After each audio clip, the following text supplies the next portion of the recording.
Chapter 177.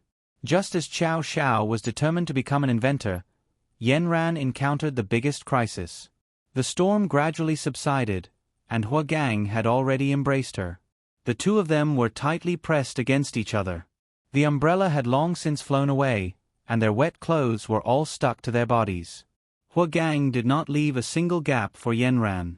Yanran closed her eyes in despair.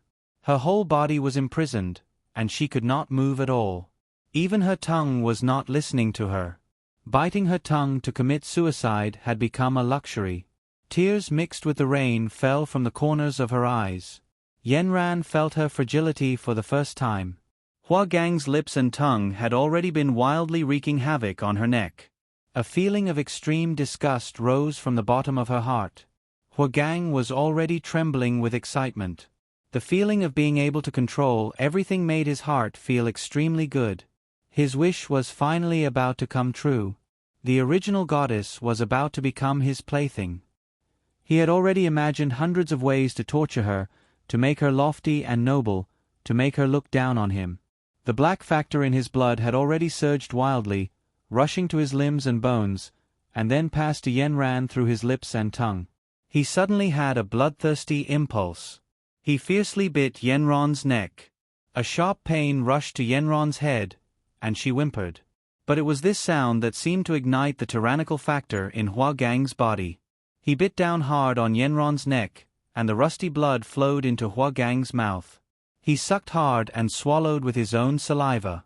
Then Yanran saw Huagang's eyes turn red, and his bloody mouth let out a crazy laughter without restraint. He was simply a devil in the world. Just as this devil was about to do something even crazier, suddenly there was a puff from afar. Huagang's body suddenly stiffened, and he paused for only a second before his body fell back. Yanran looked in the direction of the sound and saw a bodyguard-like person holding a gun in his hand, pointing it in Huagang's direction. Little Six. Yanran's body was still trembling, but at this time she could already move. She staggered and sat on the ground. Her neck was bleeding a lot, and it made her dizzy. At this time, Little Six hurried forward. Yanran, are you okay? Yanran smiled weakly at him. Thank you, Little Six. After that, she softly fell to the ground. When Yanran woke up again, she was in a luxurious and familiar room. It was not her bedroom, but Xiao Zhao's house that she had been to many times. This was the room that Uncle Wu had prepared for her. The beautiful carved wooden window was embroidered with a thin curtain. There were red tables and chairs, a delicate dressing table, and a bookcase that filled the entire wall of the room. Warm sunlight penetrated through the vermilion carved wooden window and scattered on a propped-up guqin. The pink gauze curtain seemed to bring in some flower petals from outside the window with the wind, gently brushing against the strings like a slender jade hand. Under the sunlight, it seemed as if there were wisps of smoke rising in spirals, wrapping around the gauze curtain and filling the entire room. Yanran sat up and found that the wound on her neck had been bandaged. Her body was still a little weak, and her head was a little dizzy. She supported herself on the wall and walked to the bathroom. Only then did she find that she was a little scary in the mirror. There was no trace of blood on her pale face, and the dark circles under her eyes hung on her face like thick ink. Her cold eyes were dim at this moment. Her sharp little face was now even smaller. She was wearing a nightgown that she had worn before. At that time, it was just right, but now it seemed a little wide. She turned around, and the two shoulder blades on her back were especially prominent. She looked a little bony. Yanran smiled bitterly. The gap between her and Xiao Xiao was really huge. She went downstairs and saw Little Six sitting in the living room. Little Six stood up excitedly. Sister Yanran, are you feeling better? Yanran nodded and sat down. Little Six, why were you the one who saved me? Little Six poured a cup of tea for her. It's such a coincidence. Ever since the Southern noble family disbanded, I had nowhere to go. This security company was hiring, so I applied. Last night, your bodyguards happened to be from my team. After they saved you, they had no choice but to call me. When I rushed over, I found that it was you, and Huagang. Yanran's eyelashes trembled. Little Six, is your spirit force still there? Yes, my spirit force is still there, but I was only yellow mystic before. Those Eastern noble family people looked down on me, and I didn't want to be associated with them, so I left the organization. That's good, as long as you're safe. The Southern noble family only lasted until today because their opponents were too strong, and Hua Gang betrayed them. Little Six felt sad. Sister Yenran, is your spirit force really gone? Yes, Grandpa and I were both fed spirit pills. Yenran stated the truth calmly. Little Six gritted his teeth. These bastards, they actually used such despicable means. If they have the guts, then fight fair and square. We've thought too highly of this world. We didn't expect that there would be so many demons among the cultivators. They have demons in their hearts, yet they still protect humans under the banner of justice. Their actions are even more vicious than the demons. What is righteous? What is evil? Does a cultivator have to be righteous? Sister Yenran, we were really too naive. Originally, I thought that we were existences higher than humans, but in our world, we are also divided into different levels, righteous and evil. However, I will not lose the faith that I have had since I was young. I think this is just some demons causing trouble, and one day, someone will come and take care of them. Little Six said with righteous indignation. Little Six, I didn't expect you to be such a wise person. Hua Gang's incident made me lose my judgment of human nature. He used to be our comrade in arms and brothers, and we grew up together. I didn't expect that I would be so blind. Qiao Xiao warned me before, but I didn't believe him. My ears were blocked and my eyes were blinded, resulting in the current situation. Last night, he was simply the incarnation of a demon. The most terrifying thing is that he is now in the virtualization stage. After Yenran finished speaking, she painfully buried her face in her hands. Sister Yenran, it's a pity that our security company is only equipped with tranquilizer guns. Yesterday, we didn't kill that damn Hua Gang. Yenran raised her head. Hua Gang won't die so easily. Yesterday, I didn't think that I would be able to escape.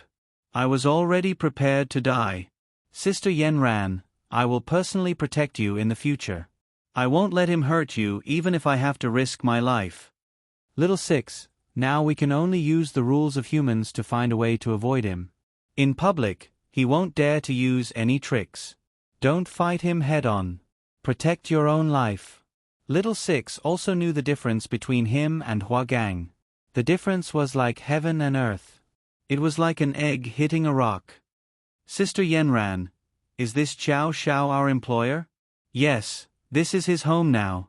His butler, Uncle Wu, hired you to protect me. Then he is really good to you. The fee he pays is enough to protect the head of state. You are our VVIP client. Where is he now? Why don't I see him? I also want to know where he is now, but I think he should be back soon. He won't let me wait for too long. Qiao Zhao's simple magnifying glass was finally completed. It was not easy for him to find two transparent round pieces in the wasteland full of insects. He did not know what material they were made of. He used a dagger to cut them into palm-sized circles. The two pieces were stacked together. Then, he thought of a way to thin the edges with a sharp stone. The next step was the most difficult. He needed to stick the edges with glue. The most difficult part was where to find glue in this wasteland. Qiao Xiao remembered reading a book that said, boiling animal skin with water can make a good glue. So, Qiao Xiao went to get a piece of animal skin and started doing chemical experiments according to the method in the book. A piece of freshly peeled animal skin must be used as soon as it was peeled. Wash it clean, heat it to remove the hair and oil, cool it down, and boil it. After softening the animal skin, Qiao Xiao used a dagger to chop the animal skin into foam, then boiled and cooled it down. Finally, after countless experiments, a little bit of glue was made. Qiao Xiao smeared the glue on the edge of the round piece, leaving a small opening. Then, he poured water into the small opening and sealed it with glue. Qiao Xiao looked at it. Haha, success. He picked up the body of an insect and put it under the self-made magnifying glass. The original small head finally revealed its true appearance. Damn!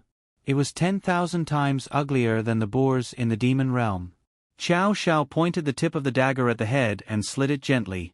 Then, a shiny crystal core was brought out. It was like a feather, floating in the air. Chow Chow grabbed it. It was almost weightless.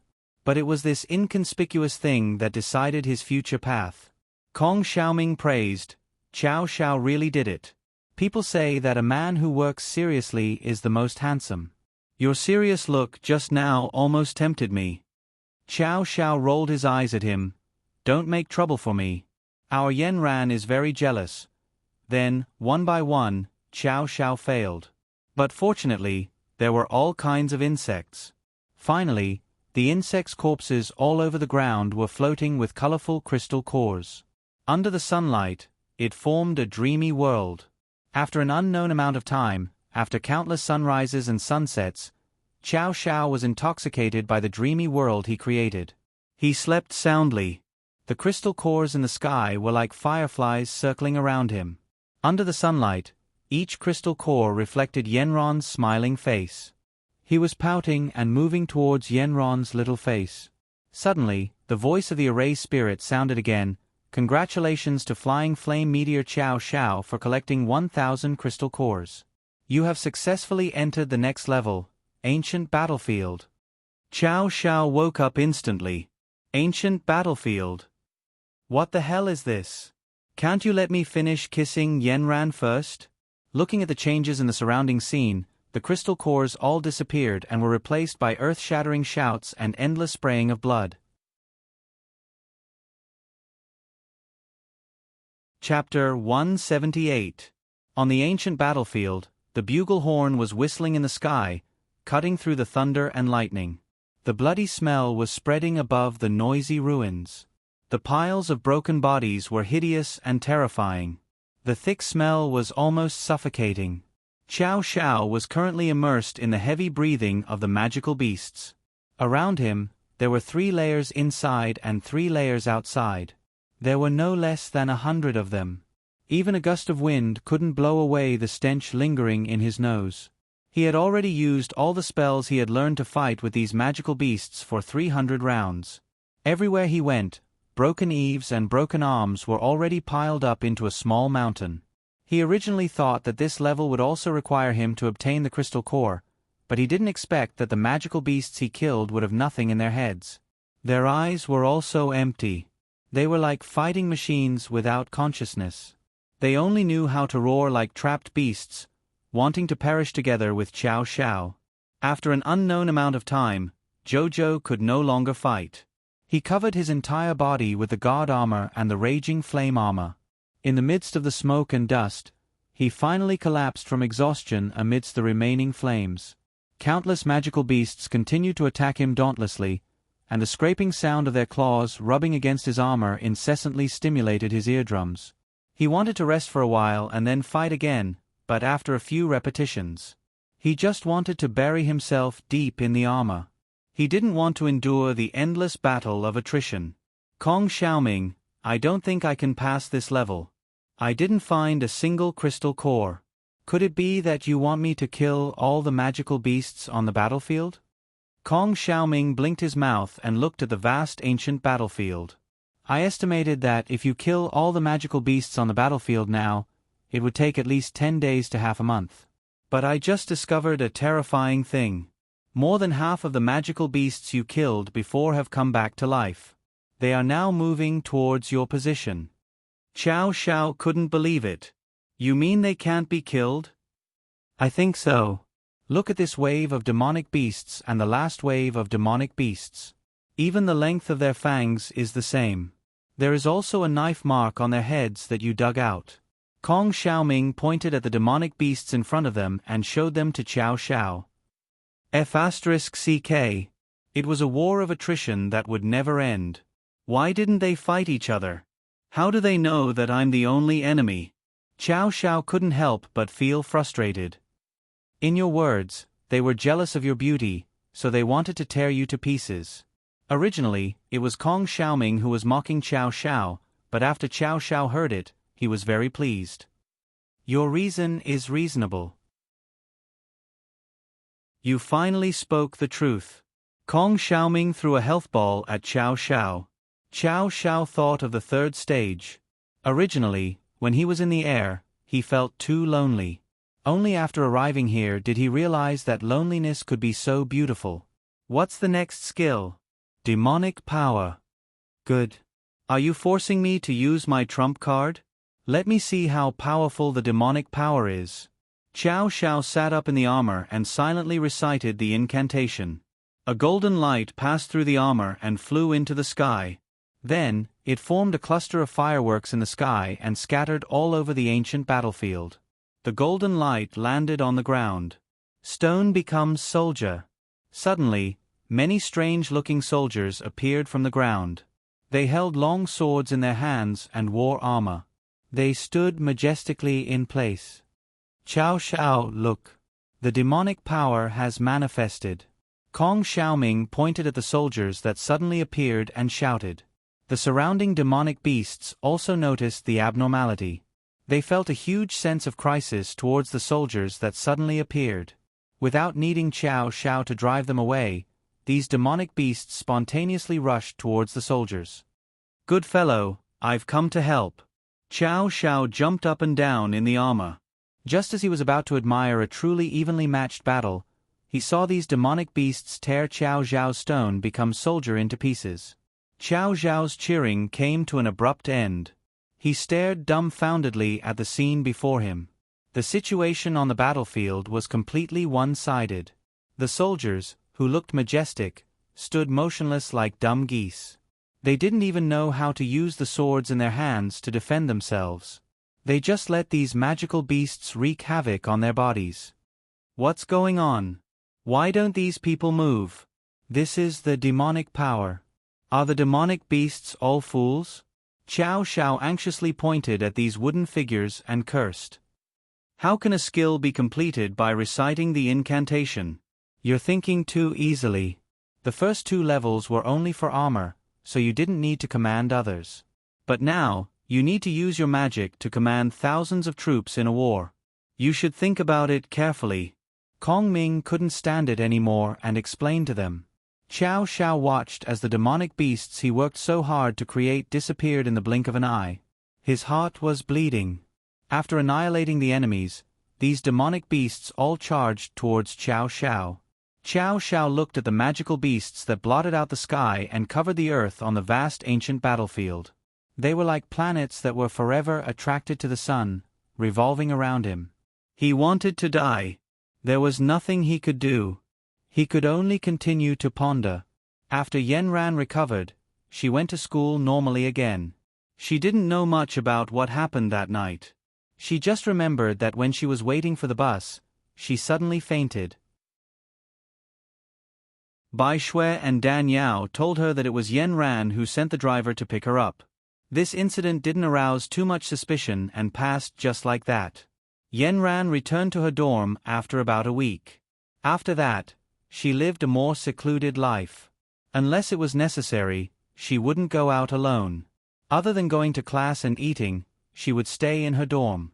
Bai Shui and Dan Yao wanted to drag her out to shop, but she tried to find excuses to reject them. But even so, some people still didn't let her go. Unknowingly, a video suddenly appeared on the school's forum. It was the video of Hua Gang and Yanran at the nightclub. Originally, only the students of Nanchuan Middle School saw this video. Now, it caused a huge uproar on the Nanchuan University's forum. However, the focus was no longer on high school students dating. Instead, it was on Yanran being a person who didn't mean what she said. Some people packaged Yanran's bold words at the start of school with this video and compared it. The words of packing Huagang and gifting it to you were still ringing in her ears. So, the two were already this intimate before. Yanran was really a scumbag girl. Everyone started to sympathize with Huagang. So, Huagang's goddess really was her. But the most restless one was Yanran, who had been hiding in her dorm. Other than a few roommates, the other girls in the dorm all looked at Yanran differently. Bai Shui often complained to Dan Yao and Lin Ling. She also heard people say bad things about Yan Ran in the washroom. She had argued with them many times. Today, Bai Shui was so angry that she cried. She couldn't take it anymore and ran into the dorm to Yan Ran. Yan Ran, do you want to refute a rumor online that the video is fake? That video is real, but I didn't do it willingly, Yan Ran said calmly. Then what happened? Can you tell us? We're all worried about you. You don't know how nasty those people outside are. Bai Shui was already wiping her tears. You don't have to care about what they say. I have nothing to do with him, and I don't want to have anything to do with him. Yan Ran was expressionless. Then, will your boyfriend misunderstand? Dan Yao asked softly. He won't. He definitely won't. Don't worry. Yan Ran thought for a moment and gently smiled. Yan Ran ignored it, but some people didn't let her have an easy time. Someone exposed the news on Tieba. #scumbag girl suspected of being kept. She even has a bodyguard at school. The posts quickly built a skyscraper. Milk tea is delicious. No wonder even the school hunk doesn't like her. She's being kept. Library seat holder. Girls nowadays are really snobbish. Embarrassing university students. School hunk is my brother. My brother is still infatuated with this scumbag girl. So pitiful.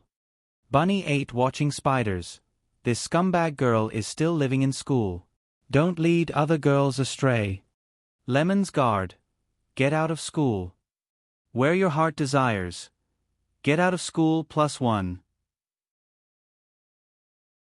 Yenron's reputation in school was completely ruined. These indiscriminate spectators didn't understand the situation at all and just followed suit. As Yenron's roommates, Bai Shui and the others were also rolled their eyes by most people. They were gradually isolated in the dormitory. On this day, Yenran and the others returned to their dormitory after class. Before they put down their bags, they heard Dan Yao's scream. It attracted the attention of the entire dormitory. There was a large cockroach crawling on Dan Yao's bed. Yenron's bed was filled with more rustling sounds. Yenran looked up and saw a group of cockroaches crawling happily on her bed. What was even more exaggerated was that more than 10 huge cockroaches had burrowed onto Yenron's pillow and blanket. At this moment, there was a pile of leftovers on her bed. Bai Shui and Lin Ling rushed out of the dormitory and rushed to the toilet. Then, they heard the sound of them vomiting. There were many spectators who took out their phones to record this scene. Soon, the school forum exploded. Passerby, this is too disgusting. I can't live in this room anymore. Past reset, only disgusting people would attract disgusting things. Flowers bloom in the city for you. Birds of a feather flock together. This dormitory is poisonous. Lemon's guard, scumbag girl and cockroach, perfect match. Where your heart desires. Scumbag girl, get out of school. Bunny 8 watching spiders. Scumbag girl, get out of school +1. Yenran looked coldly at this scene. The students behind her were all pointing at her. At this moment, a girl said, Yenran, I say, you shouldn't live in the school. Even cockroaches are looking for you. Don't let the whole floor be filled with them. Yenran looked coldly at this girl. She remembered that she was the one who brought Hua Gang to get back at her. She directly pushed through the crowd and invited the property management teacher to come up and resolve this matter. The cockroaches were finally cleaned up. The spectators were also chased away by the teacher. However, a few people in the dormitory looked at Yenran with tears in their eyes. Yenran, you're a local. How about you go home for a while? Chapter 179. On the ancient battlefield, smoke filled the air as the sounds of battle shook the heavens. However, the situation was completely one-sided. The soldiers that Xiao Xiao created with stone transmutation were like vegetables on a chopping board. They were sliced into countless pieces by the demonic beasts. Broken limbs and remains rolled everywhere. Xiao Xiao constantly recited the incantation in his heart. The only thing that could be achieved was that new soldiers kept emerging from the ground. Just like the magical beasts on the battlefield, they could never be completely killed. What should I do? If this goes on, my magical power won't be able to support it. Qiao Xiao clearly felt that the demon power skill consumed a lot of his spiritual power. It was indeed very strenuous for one person to command so many people. At this time, Kong Ming said, "I think you've made a mistake. Think about it, these people should have been summoned with the power of the demon race, but you've been using your spiritual power. After all, there's a difference between spiritual power and spiritual power. Your soul attraction technique is now at the 8th level of enlightenment. Only after you break through to the 9th level can you combine your spiritual power and magical power to use your magical power to command the power of the demon race." After Kong Ming's advice, Qiao Xiao was enlightened and immediately figured out the mystery. He looked up to the sky and roared, "Watch the return of the demon crown prince." Then he used the soul concealment technique and guided the aura to flow through his body. Under the effect of the soul concealment technique, the magical energy and spiritual power were originally in harmony. However, at this time, the two forces intertwined in his body and formed two torrents. The little tadpoles in Qiao Xiao's mind were also disturbed by this torrent. They moved up and down along the direction of the torrent. The two forces collided with each other and formed a whirlpool. A strong suction force swept the little tadpoles into the whirlpool and into the bottomless world of the deep sea. "Qiao Xiao, come on, twist magical power and spiritual power together and come out from the top of your head." Kong Ming shouted in the space. At this time, Qiao Xiao's forehead began to sweat. He never knew that spiritual power and magic power had formed such a powerful force in his body. The two forces did not give in to each other, colliding and tearing in his body. His 5 viscera and 6 bowels had been squeezed and displaced, making him feel uncomfortable and nauseous. Qiao Xiao used his mind to guide the devil qi and spiritual power towards his Bai Hui acupoint, but the two forces that had already formed a whirlpool in his body did not listen to his command at all. At this time, they were scattered all over his body. In his mind, Qiao Xiao could hear the banging sounds of his blood vessels and bones. It was 2F** King uncomfortable. He had armor to protect his body on the outside, so no magical beast could attack him. But he didn't expect that he would be beaten black and blue on the inside. Qiao Xiao had no other choice. He kept calling out to the tadpoles in his mind. They were the only ones left in his body, but the tadpoles had already been swept away by the whirlpool. Qiao Xiao endured the endless torment and used his inner vision to observe the two forces that were about to erupt from his body. He couldn't control them at all and couldn't move them to the Bai Hui acupoint at the top of his head. Kong Ming anxiously paced left and right in the bracelet. "This won't do. You'll be killed by these two forces. Let's change the method. Guide these two forces into your dantian and let Jin Dan guide them to the Bai Hui acupoint." Qiao Xiao had no other choice now. He could only listen to Kong Ming's instructions and use his mind to guide the two forces to his dantian along his meridians.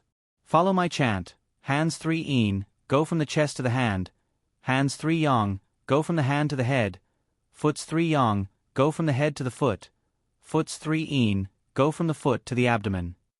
Qiao Xiao listened to Kong Ming's instructions and focused all of his mind to guide the two forces along the hands 3 yin meridians from the chest to the tip of the fingers, crossing the hands 3 yang meridians, then from the tip of the fingers to the head and face, crossing the foot's 3 yang meridians, then from the head and face to the tip of the toes, crossing the foot's 3 yin meridians, then from the toes to the abdomen and chest, crossing the hands 3 yin meridians.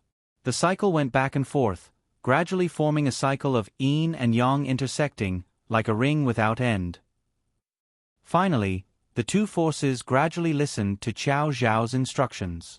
After repeating the cycle countless times, they obediently went towards his dantian. It wrapped, circled, and rotated around the gold elixir, as if it was injecting the greatest nutrients in the world into the gold elixir.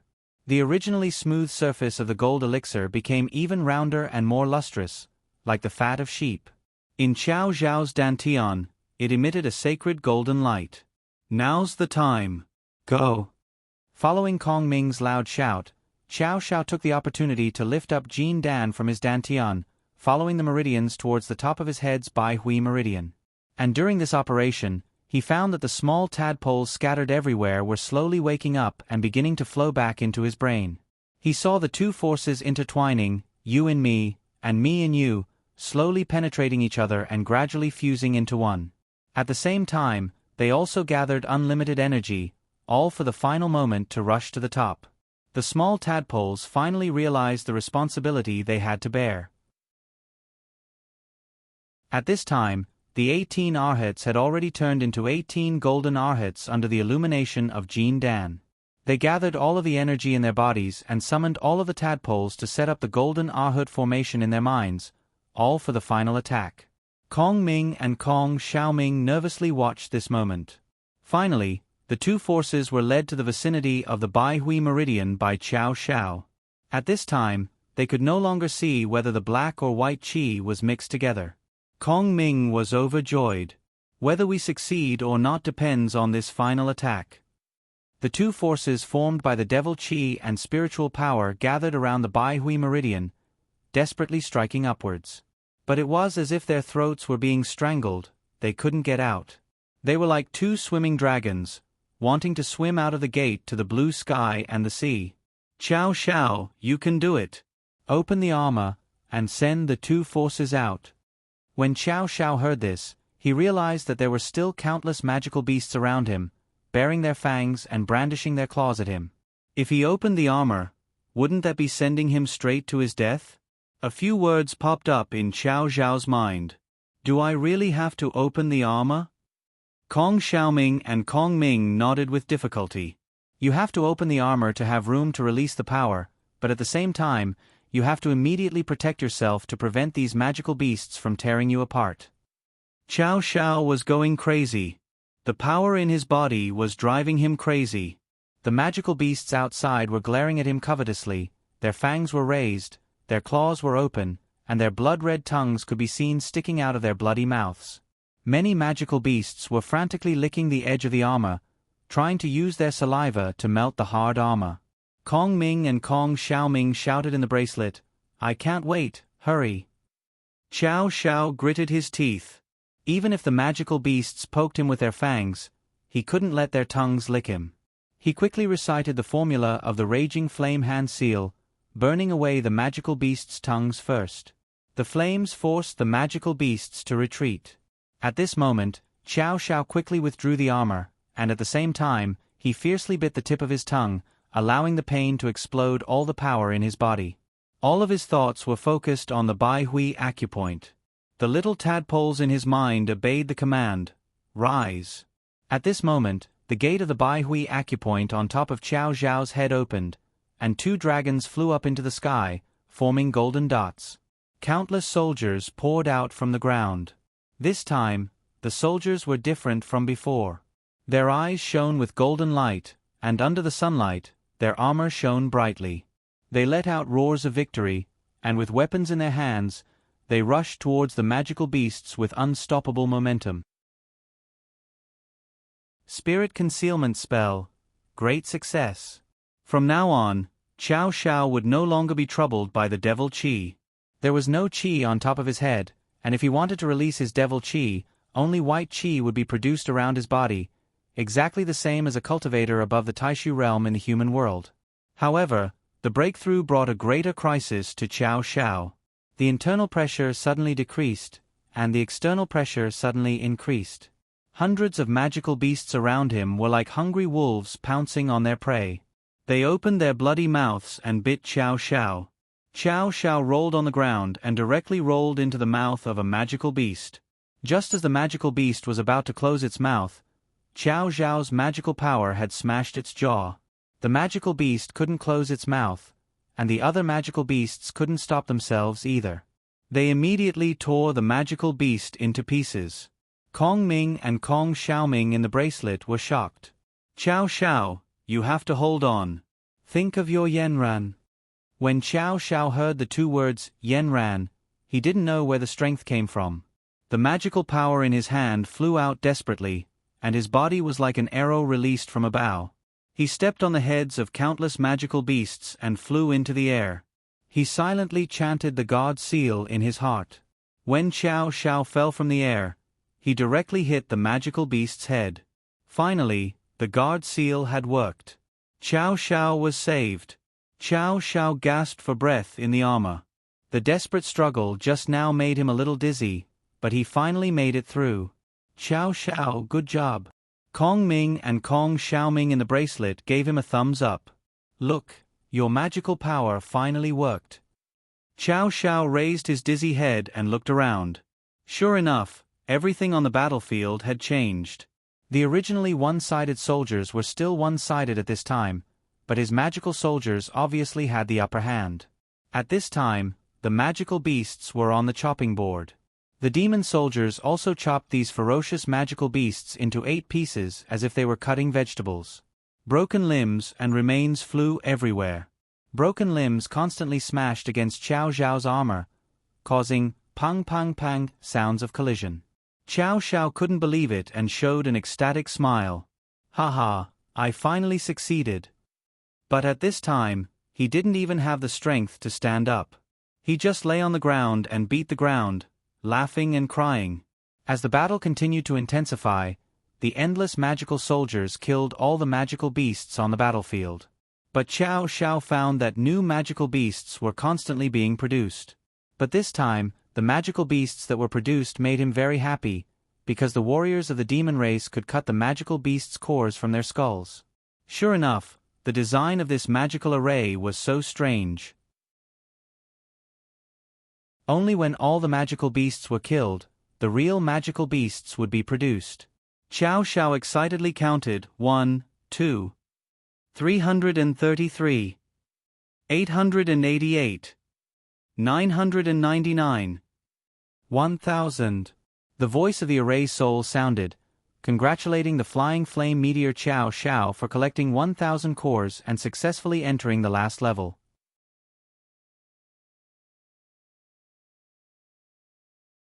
Chapter 180.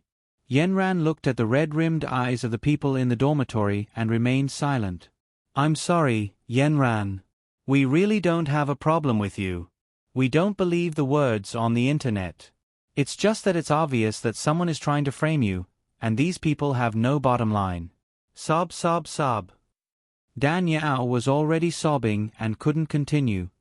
Yanran, I think you should fight back online. You can't let them ruin your reputation like this. I think their actions have already violated the law. Let's call the police.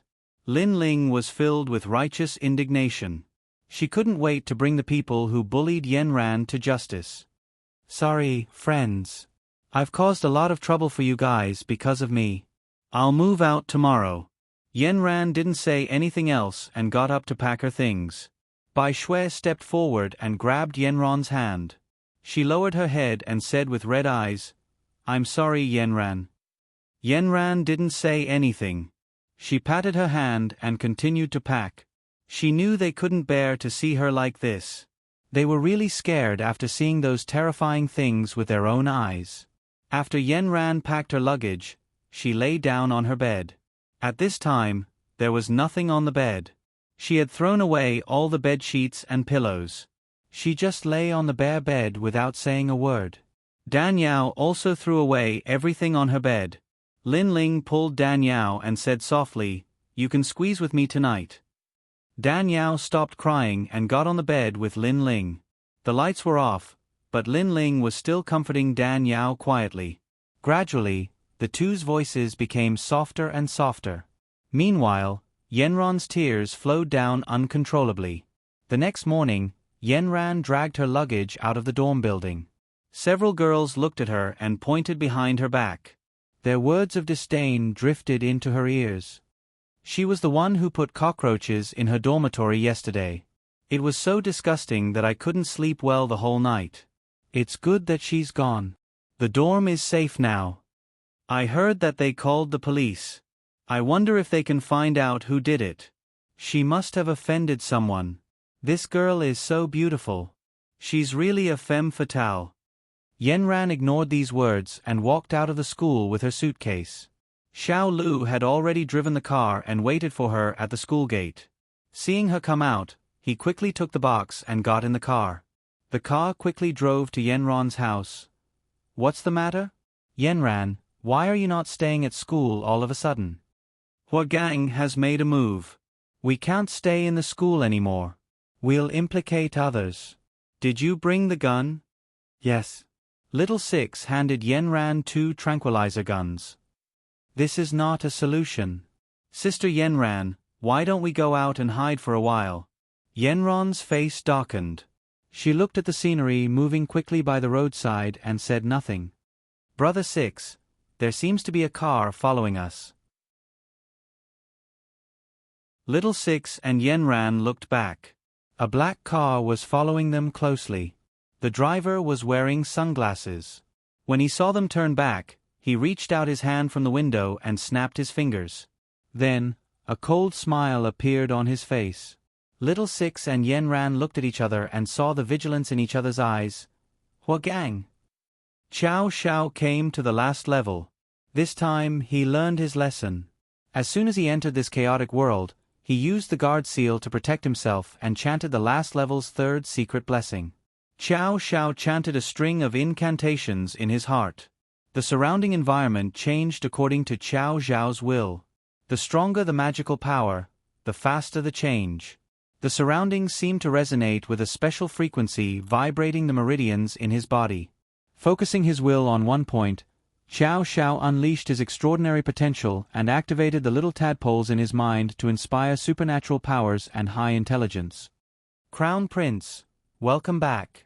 Qiao Shao heard the voice and opened his eyes. He found that he had returned to his original home in the Devil Realm. At this time, his father was sitting on the seat of honor and looking at him with a smile. "Father." A kind of surprise arose spontaneously. His father, who he had not seen for a long time, was still hale and hearty.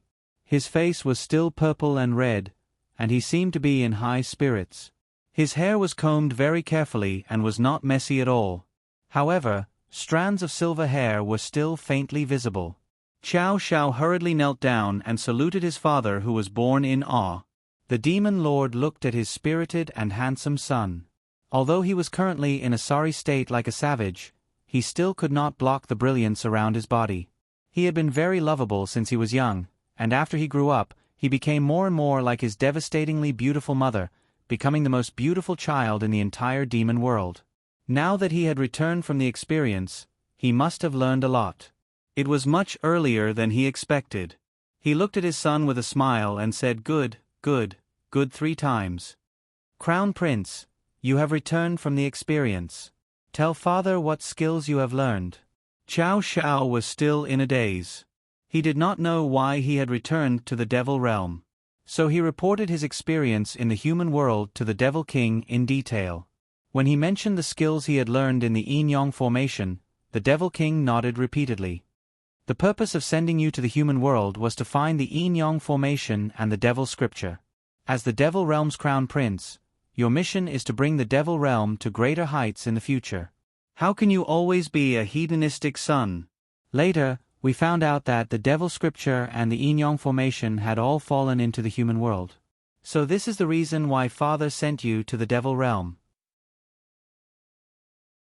It was really a coincidence that you found it. This is really the will of the heavens. Then father, why did I return to the Devil Realm at the last stage? The last stage of the Yin-Yang formation is actually the passage between the human world and the Devil Realm. After you have learned it, you have learned the power of the Devil race and can mobilize thousands of troops. With the support of the 3 secrets, you can naturally return. Qiao Shao suddenly thought of a very serious question. Then can I still go back? Why do you still want to go back? You have already completed the experience in the human world. It is time for you to return. Qiao Shao was anxious. Father, my crown princess is still in the human world. If I want to come back, I have to bring her back. When the Devil King heard this, he could not help but look at him with ridicule. You have actually been enlightened. You know how to find a crown princess? But why don't you think about it? You are the crown prince of the Devil Realm. How will you meet in the future? Qiao Zhao's face turned red. So father, I have to go back. I can't leave her alone there. Even if I can't, I have to bring her back. This is simply nonsense. Can a human and a devil be together? I see that you have learned some skills in the human world, but it is hard to change the nature of a hedonistic son. In the past, you only ate, drank, and played. Now you are actually infected with women? The Devil King's voice became louder and louder. His face was already as black as the bottom of a pot. No, father, you have wronged me. In the human world, I have been in trouble many times, and it was she who saved me. I have fallen in love with her. Her skills are outstanding, and she is a cultivator in the human world. Now she is already in the virtuality realm. She is definitely qualified to be the crown princess of our devil realm. Xiao Xiao tried to defend himself. Don't say any more. You just came back today. Go back and rest. If there is anything else, we can talk about it tomorrow. The Devil King angrily flung his sleeves and left. Xiao Xiao was dumbfounded. How could this be? He walked back to his palace in a daze. A group of servants looked at the crown prince, who was dressed like a savage, and were overjoyed.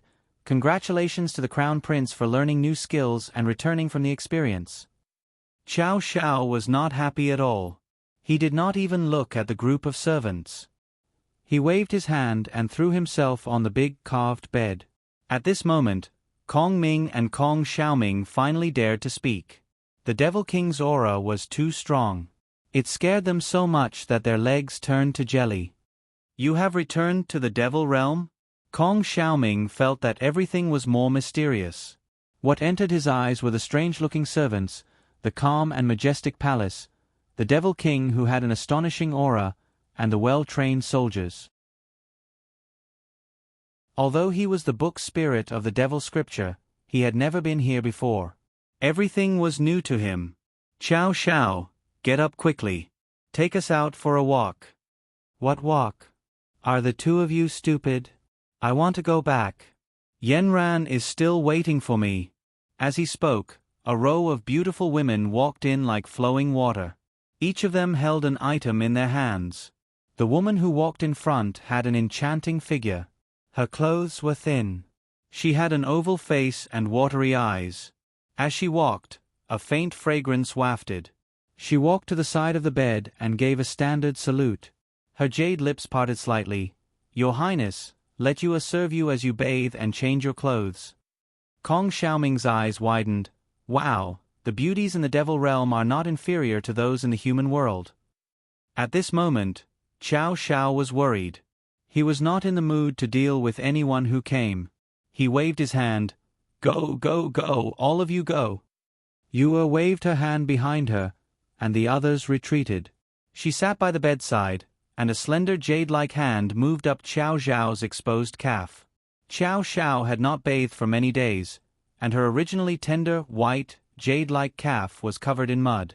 However, this jade-like hand did not care at all. Her slender fingers bent and twisted as she carefully moved upwards. Kong Xiaoming's eyeballs were about to fall out. Damn, this beauty is really proactive. Xiao Xiao, your luck with women is here. Xiao Xiao was having a headache. The little tadpoles in his brain were running fast. Suddenly, he felt something strange on his calf. Without thinking, he put on the god armor. Yue screamed and was bounced out. Only then did Xiao Xiao realize that there was a beauty beside him. He touched his nose. Go out first. Don't bother me. Yue was a maid who had served the crown prince since she was young. She was also the most beautiful maid in the palace. Previously, the crown prince had not been enlightened and was not interested in the matters between men and women. Yue could only wait silently. However, after waiting for a long time, she heard that the crown prince had gone to the human world to gain experience. At that time, Yue's heart was broken. Today, she learned that the crown prince had returned and the devil lord had given her a verbal order to serve the crown prince. Yue was ecstatic. The crown prince was a dragon among men. Just his appearance alone was enough to make her think about him day and night, not to mention the power he had. She had admired him for a long time. She could not be the crown prince's concubine. If she could become the crown prince's pillow, she would be worry-free for the rest of her life. However, she did not expect.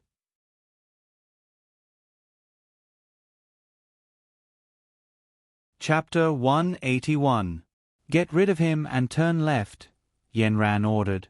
The driver quickly turned the car around and cut into the line of cars on the left. The driver who was cut in line cursed behind him. However, this made Hua Gang part ways with them. Drive into the downtown area. He won't dare to do anything in the downtown area, Yenran continued. The car quickly merged into the traffic. After a few turns, Hua Gang was out of sight. He knows your house. He might block your way home, Little Six said. Yenran pursed her lips. Her face was expressionless and she didn't answer. After a while, Yenran's phone rang. She opened it and saw Hua Gang's WeChat message. You can't run away. Drive along the path. We should be safe when we get home. Hua Gang isn't that bold.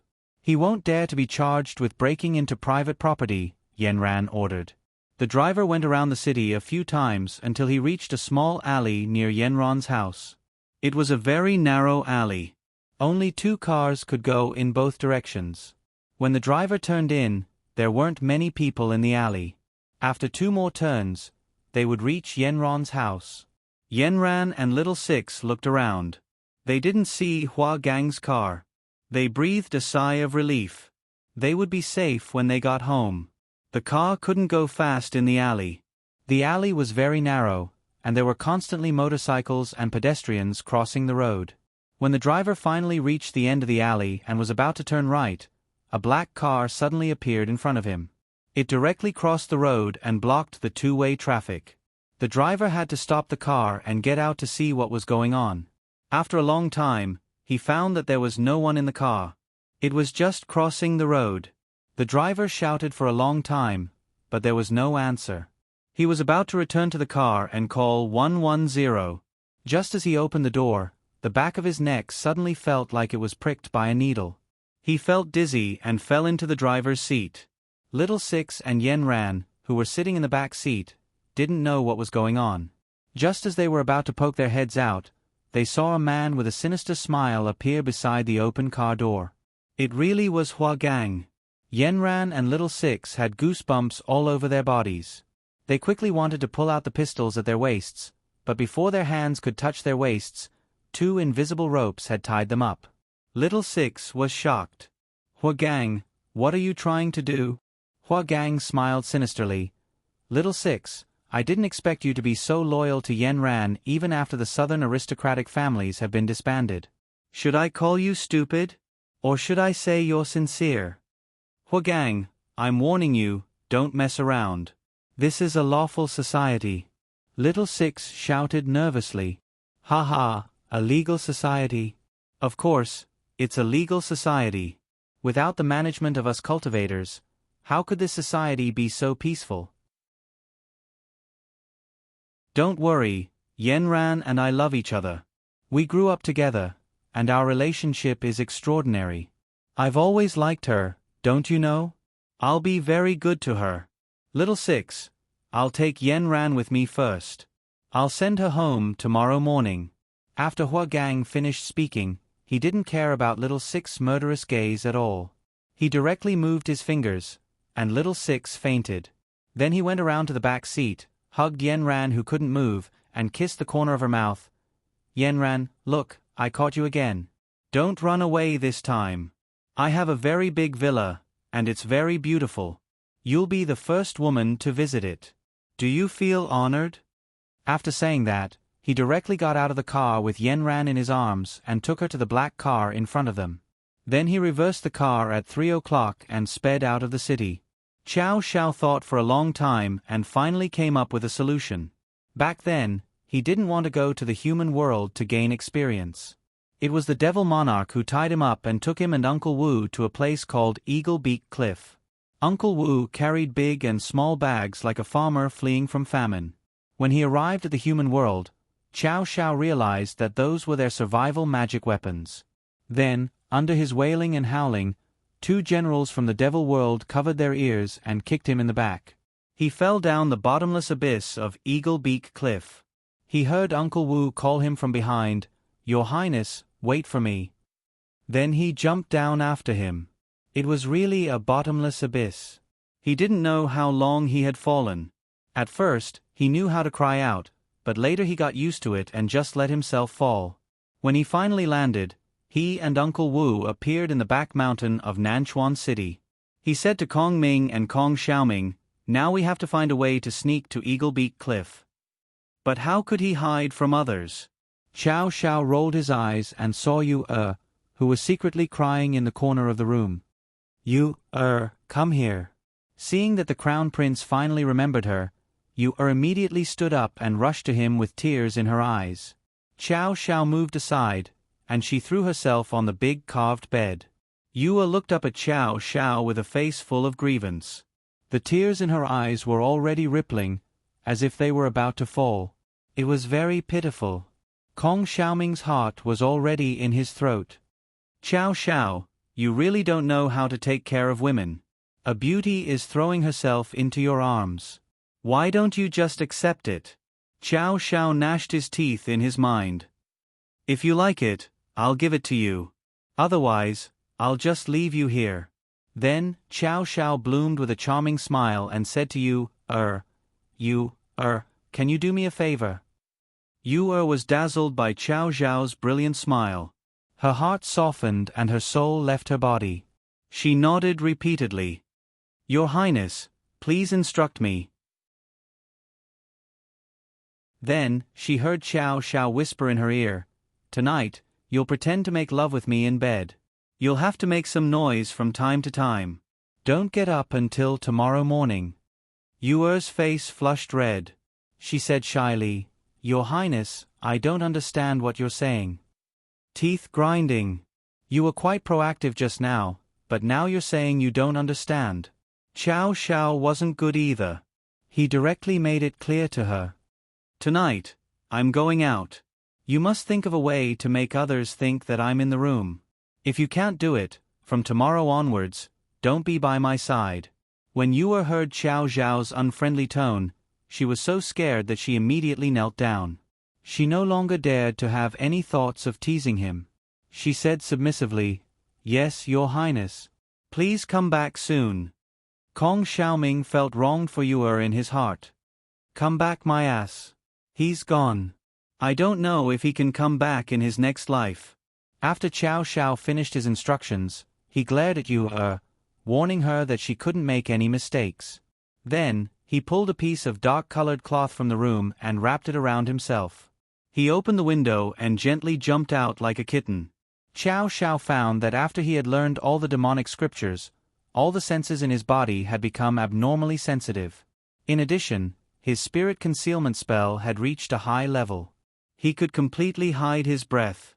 Just like that, he quietly passed through the checkpoints and arrived at the Eagle Beak Cliff that he would rather die than go to. Looking at the eagle beak that stretched out from Eagle Beak Cliff, Chow Xiao couldn't help but sigh. Things were still the same, but people had changed. Was he going to the human world to gain experience, or was he going to the human world for Yanran? All of this was indeed arranged by fate. He turned back to look at the demonic world. The towering palace was not far away. The surrounding stars were constantly twinkling, just like the night scene in the human world. It was bustling and beautiful. This was the place where he grew up. However, Yanran wasn't here. Next time, he would definitely bring his crown princess back to his hometown in glory. Chow Xiao spread his arms and jumped down the Eagle Beak Cliff like a great rock spreading its wings. Huagang drove Yanran to the suburbs with her. He arranged for Yanran to sit in the front passenger seat so that he could fiddle with her at any time when they were waiting for a red light. Huagang's hands were much rougher than Chow Xiao's. The calluses on his palms scraped Yanran's delicate skin. In just a short while, her cheeks were rubbed red. "This little face is so smooth, delicate, and white. I can even squeeze water out of it. Look, there's a red mark with just a pinch." Huagang was getting more and more outspoken. His hands were also getting more and more careless. Yanran was like a perfect piece of white jade. In Huagang's eyes, she was too pure. It was this flawlessness that made Huagang want to smear her name. He wanted this pure and holy girl to be stained with black blood like him. He wanted her to fall into the mud like an angel falling into the human world. He wanted her to be tainted with the filth of the human world and live with him in the mud. Yenron's eyes were empty. The only thing she remembered was that she still had 2 guns at her waist. These 2 guns were the only thing she could rely on. If she really couldn't escape today, she might die. However, she didn't know if she could still keep her innocence before she died. The bitterness in Yenron's mouth and the pain in her heart had already spread to her entire body. At this moment, she was so helpless. She watched as the car gradually drove into the suburbs. There weren't many pedestrians and cars on the roadside. She was a little desperate. She recalled the 18 years of her life that she had lived. She had never broken her promise to anyone except for Xiao Xiao.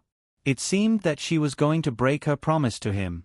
She had said that she would wait for him to come back. It seemed that she couldn't wait anymore. Huagang drove the car and looked at the prey sitting in the front passenger seat. At this moment, she was obedient and quiet. Her expression was calm and emotionless. He was very unhappy. He just didn't like Yenron's expressionless face. He reached out, hooked his arm around her neck, and pulled her towards him. Then, he fiercely bit down on her lips. Blood immediately gushed out of Yenron's lips. Because of the pain, Yenran frowned. It was this that pleased Huagang. I thought you really didn't feel anything. After that, Huagang helped her lick the blood on her lips. Looking at her scarlet lips, Huagang smiled with satisfaction. The car turned a corner and drove into the back of the mountain. Huagang's new villa was at the foot of the mountain. Baby, we're almost there. You'll definitely like my new home. There's a 10-meter wide bed there. It's definitely enough for the 2 of us to roll around on it. Ha ha ha ha. Arrogant laughter echoed throughout the entire valley. Huagang opened the window and let the fresh air in. He pulled off the hairband on Yenron's head. The lavender fragrance of her hair spread out with the wind. A woman's gentleness and charm was suddenly transmitted, filling the entire car. At this moment, Huagang was driving. Out of the corner of his eyes, he greedily looked at the fairy-like Yenran beside him. Suddenly, a huge object fell from the sky and slammed into the car's windshield. Huagang couldn't withstand the sudden impact. The steering wheel tilted and crashed into a rock beside him. At the same time, he released his spiritual energy to quickly stabilize the car. However, he didn't expect that the falling object would bounce off the car's hood and quickly reach the roof. Then, like a hammer, it heavily hit the top of the driver's seat. Huagang's spiritual energy collided with the falling car roof and the heavy object. At this moment, the falling object was thrown to the side of the passenger seat. His eyes suddenly widened. His brain wasn't as fast as his hands. A second before the collision, the heavy object quickly picked up Yenran. Then, with a violent impact, spiritual energy and demonic energy instantly collided.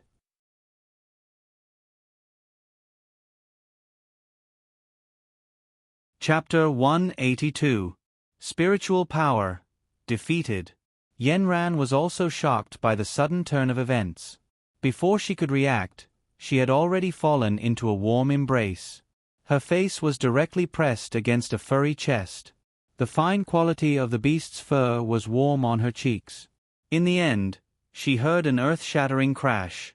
She was knocked out of the car window. After landing, Yenran realized that Huagang had been directly knocked out of sight. She immediately regained her freedom. She rolled on the ground and quickly escaped from this person's embrace. When she looked up again, she saw a savage in front of her. His shoulder-length hair was wrapped in an animal skin skirt and an animal skin vest, tied in the middle with a vine. His 2 arms and 2 long legs were exposed. The soles of his feet were simply wrapped in a pair of animal skin with a few ropes tied to his calves. His face was glossy and his hair was curled into a ball, standing up on his forehead like a chicken's nest. At this moment, his face was dark and covered in black mud.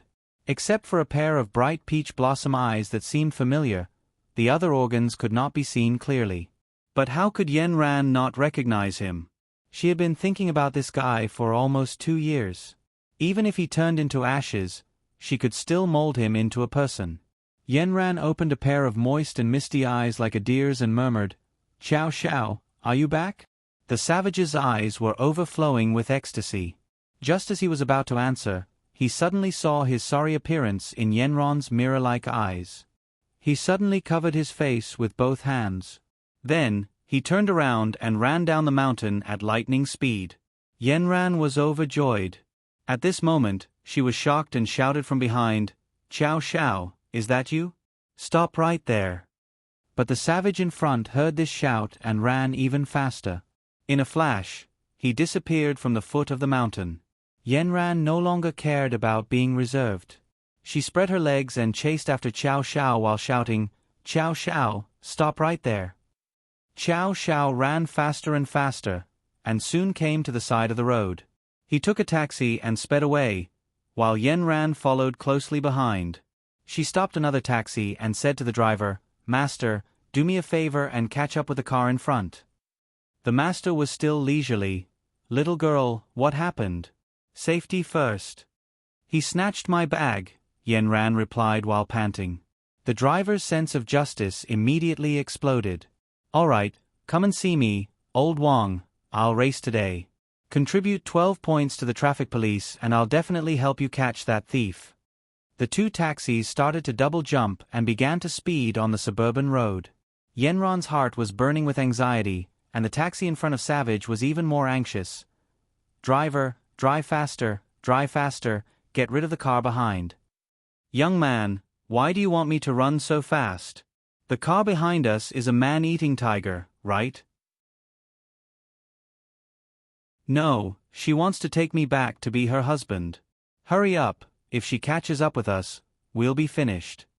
The driver looked back at the tall and handsome Savage sitting next to him. "You're filming, right? You're a star?" Yes, this fan is too crazy. I have to get rid of her quickly." The two of them chased each other until they reached Xiao Xiao's door. Xiao Xiao opened the door and ran out, shouting loudly, Uncle Wu, help me pay the fare." After saying that, he rushed to the second floor. Yanran followed.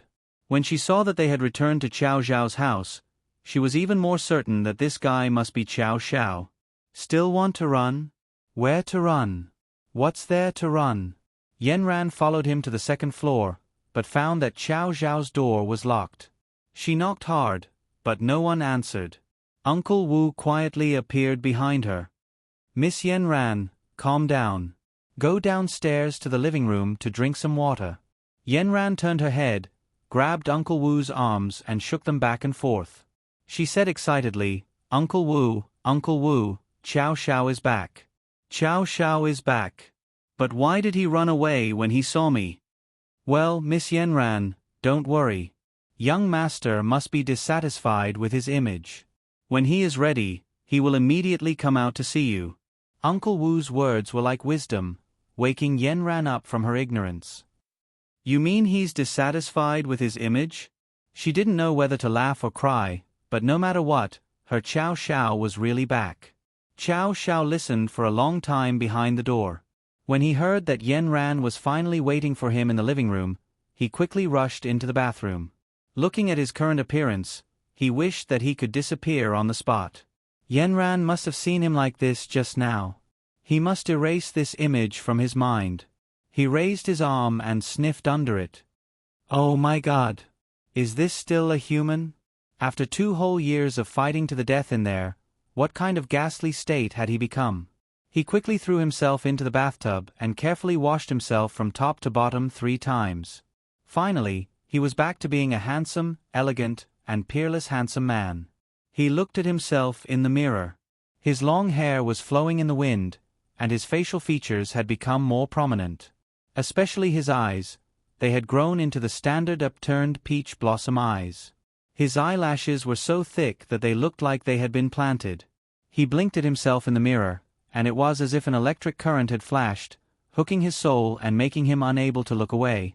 Xiao Xiao was satisfied and tied his long hair into a braid on top of his head. It was a bit like the original dress of the crown prince of the devil world. He opened the wardrobe and chose a set of his favorite light blue casual clothes. He also put some perfume on his wrists and under his earlobes. Finally, he was satisfied. Waiting in the living room seemed to be deliberately against Yanran. Time was moving very slowly. Yanran kept looking at the clock in the living room, staring at the slowly moving second hand. When she drank the second cup of tea, she couldn't wait any longer. She went upstairs and knocked on Xiao Zhao's door. Xiao Zhao suddenly became nervous. They hadn't seen each other for 2 years. Would Yanran not like him anymore? In front of Yanran, he was never as confident as he was in front of others. He was worried about personal gains and losses like a young boy. He looked at the mirror again. Fortunately, he had kept his appearance for 2 years. At least he still had this. Yanran should like it. He released a little magic energy, making his whole face more charming. He must charm Yanran. He must not let her fall in love with someone else. Clench hands, come on. The knocking on the door sounded again. Yanran, who was standing at the door, clenched her fists. Her heart was beating fast, and her palms were sweaty. Her heart was as restless as a surging lake. The door opened, and a beautiful and dazzling boy appeared in front of her. His eyes were a pure light blue, and his dark and deep eyes were like 2 bright stars. They were extremely frightening and dazzling. At this time, he had one hand on the doorframe and the other on his hip. His 2 long legs were standing, and his face was still wearing that roguish smile. Hi, Yanran, long time no see. Yanran looked at the familiar face that she had missed for 2 years.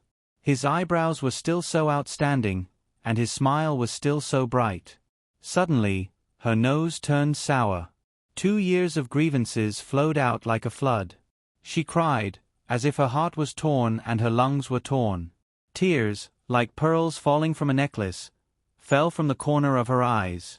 Her surging emotions and monstrous grievances could not stop her tears and sobs. Xiao Zhao suddenly panicked. He never thought that the cold goddess would have such a moment of emotional outburst. He was suddenly at a loss, and his hands and feet were flustered like a child. He quickly pulled Yanran in, closed the door, and hugged her in his arms. He softly comforted her, and gently stroked her back. I was wrong. It's all my fault. It's all my fault. Yanran, don't cry. Hit me, scold me, but please don't cry. It's all my fault. At this time, Xiao Zhao suddenly realized that his mouth was very dumb. Other than, I was wrong, he could not say any beautiful words or seductive words. But no amount of gentle words could stop Yanran's tears and sobs. She cried more and more fiercely. Xiao Zhao's chest lapel was already wet. Xiao Zhao was so anxious that he scratched his ears and cheeks. He held Yanran's face and kept wiping her tears. But no matter how hard he wiped, Yanran's tears were like a turned faucet that could not be turned off. Xiao Zhao simply carried Yanran to the sofa and let her sit in his arms. Then, with a slight twist of his hand, a heart-shaped luminous pearl appeared in his hand as if he was performing a magic trick. Yanran was disturbed by the sudden appearance of the white pearl in front of her eyes. Her crying and sobbing suddenly became softer. When Xiao Zhao saw that it was useful, he immediately took out a few crystal-clear cores. Yanran looked at the shiny things that suddenly appeared, and her attention was finally diverted. She asked in a buzzing voice, "What is this?" Xiao Zhao quickly hugged her in his arms. "This luminous pearl, I thought the shape was good, so I took it from the demon world for you." These shiny things were all crystal cores, which came from the bodies of magical beasts. In the past 2 years, I killed nearly 10,000 magical beasts in the array. These are my results. I thought I must bring them back for you to see. Have you worked so hard in the past 2 years? Yanran rubbed these angular crystal cores with her hand. This was Xiao Zhao's medal as a man. Yes, I've suffered so much in the past 2 years. Look, I've become tanned. Xiao Zhao pouted, pointed at his face, and moved closer to Yanran to see. Yanran reached out to touch Xiao Zhao's smooth and white face. Why is it still so white? That's because it's white now. There was a period of time when I was in the air under the sun. I don't know how long it was. At that time, I felt that I couldn't come to see you. Xiao Xiao rubbed his face against Yenran's palm. A warm feeling flowed between the two of them. Yenran, I missed you to death. Xiao Xiao said with grievance. Then why did you run when you saw me just now? Yenran glared at him. Xiao Xiao looked at her tearful eyes and his heart rippled. He said embarrassedly, My appearance just now was too ugly. I was afraid that I would scare you. I don't think you can get rid of this narcissistic problem of yours. I only dress up for the one who loves me. Xiao Xiao rubbed against Yenran. His coquettish voice was like a cat's paw scratching Yenran's heart. At this time, Yenran was like a pear blossom in the rain. She looked delicate and pitiful. Her beautiful little face occasionally sobbed. Her rose-like lips opened and closed. Her lilac tongue was faintly discernible under her pearly white teeth. In Xiao Zhao's eyes, Yenran's crying was also a different kind of charm. His fingers were originally wiping his eyes, but unknowingly, they slid to his cheeks, lips, and then to his earlobes and the back of his neck. The beautiful face that he had yearned for day and night for 2 years was right in front of him. He boldly touched her lips. His Adam's apple involuntarily moved up and down.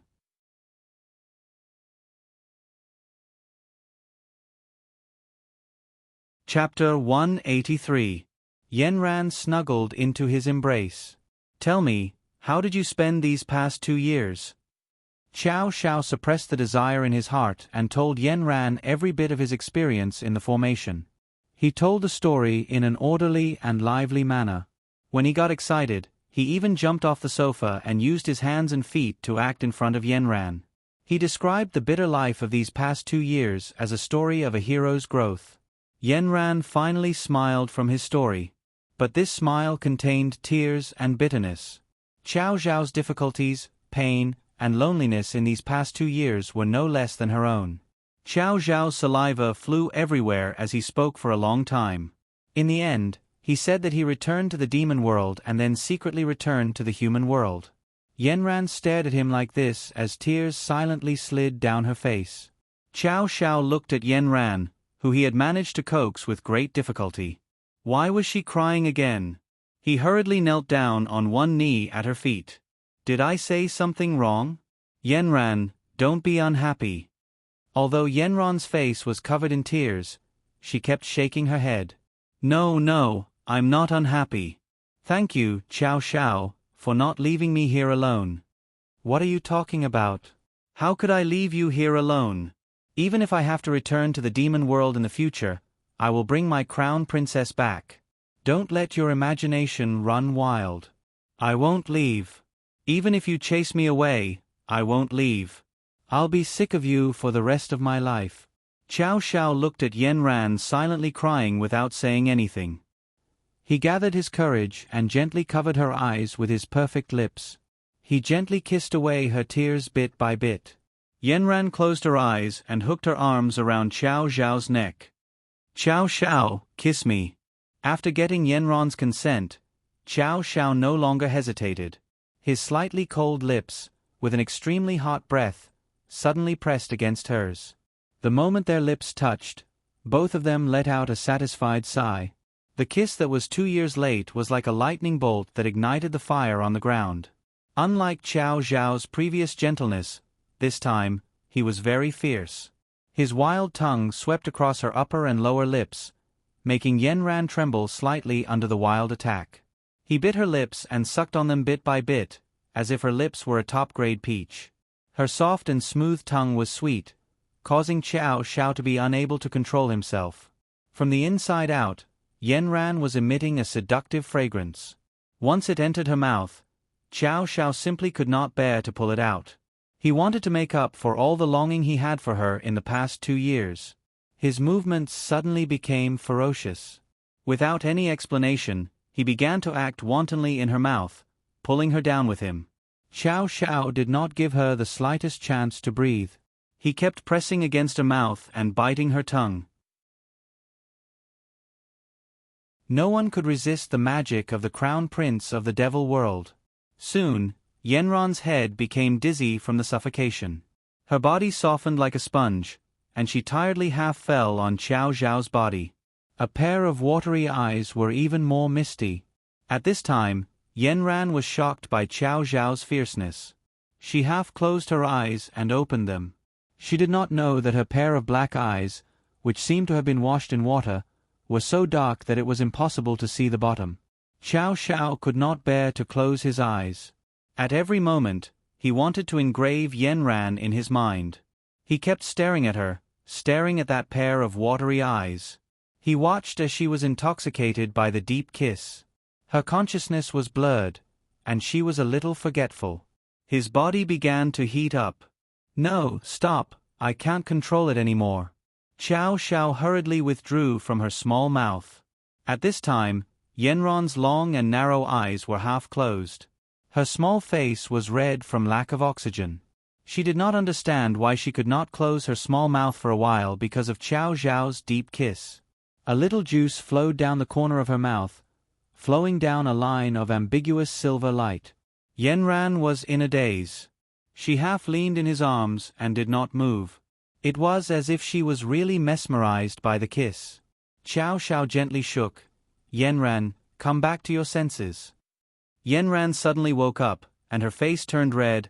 "I'm going to die. What kind of magic did you use?" Xiao Zhao proudly hugged Yenran and swayed back and forth. "Do you like it? If you like it, I'll kiss you like it every day." "What kind of nonsense have you learned in the past 2 years?" Yenran made a gesture to hit him. Xiao Zhao took Yenran's hand, kissed it, and put it on his chest. "Yenran, tell me how you spent the past 2 years?" After a while, Yenran completely recovered. Her racing heart calmed down a little. She adjusted her position in Xiao Zhao's arms, cleared her thoughts, and slowly told him what she had experienced in the past 2 years. She didn't exaggerate like Xiao Zhao did. Instead, she calmly explained what had happened. Yi Xuanfei entered the array and accidentally broke the array. Then she fed me a spiritual transformation pill.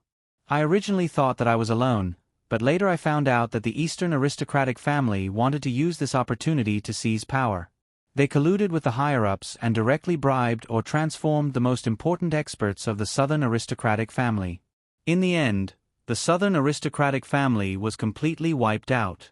Xiao Zhao's mouth opened wider and wider. He did not notice it earlier, but now he looked up and saw that the little white bun on Yenran's head was really gone. He did not expect that so many things had happened. "What about your grandfather? Isn't he at the Saint Emptiness realm? Can't he beat them?" Yenran was silent for a moment. "We have a traitor here. Huagang used my matter to feed grandfather the spiritual transformation pill when he was emotional. In the end, grandfather also lost his spiritual power and had a stroke." The more Xiao Zhao listened, the more serious his expression became. In the end, he was trembling with anger. "Huagang, that scum. I was blind before. I'm sorry, Xiao Zhao. Later I found out what he did to you and to us. Only then did I know that he was the most evil demon in the world."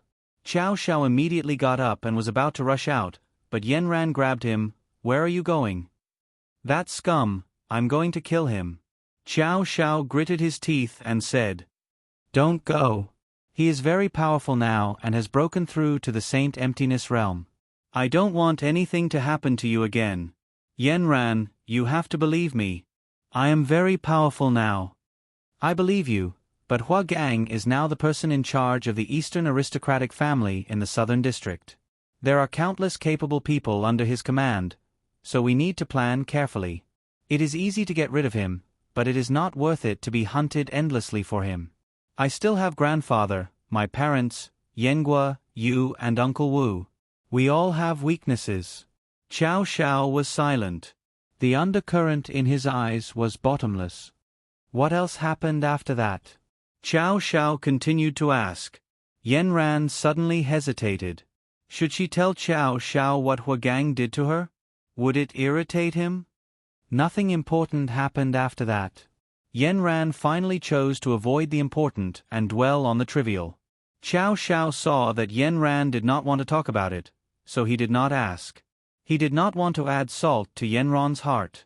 In addition to resentment, he felt distressed. His Yenran had been suffering for the past 2 years, and he had not been by her side. How did this strong girl get through it? Xiao Xiao stroked Yenran's back.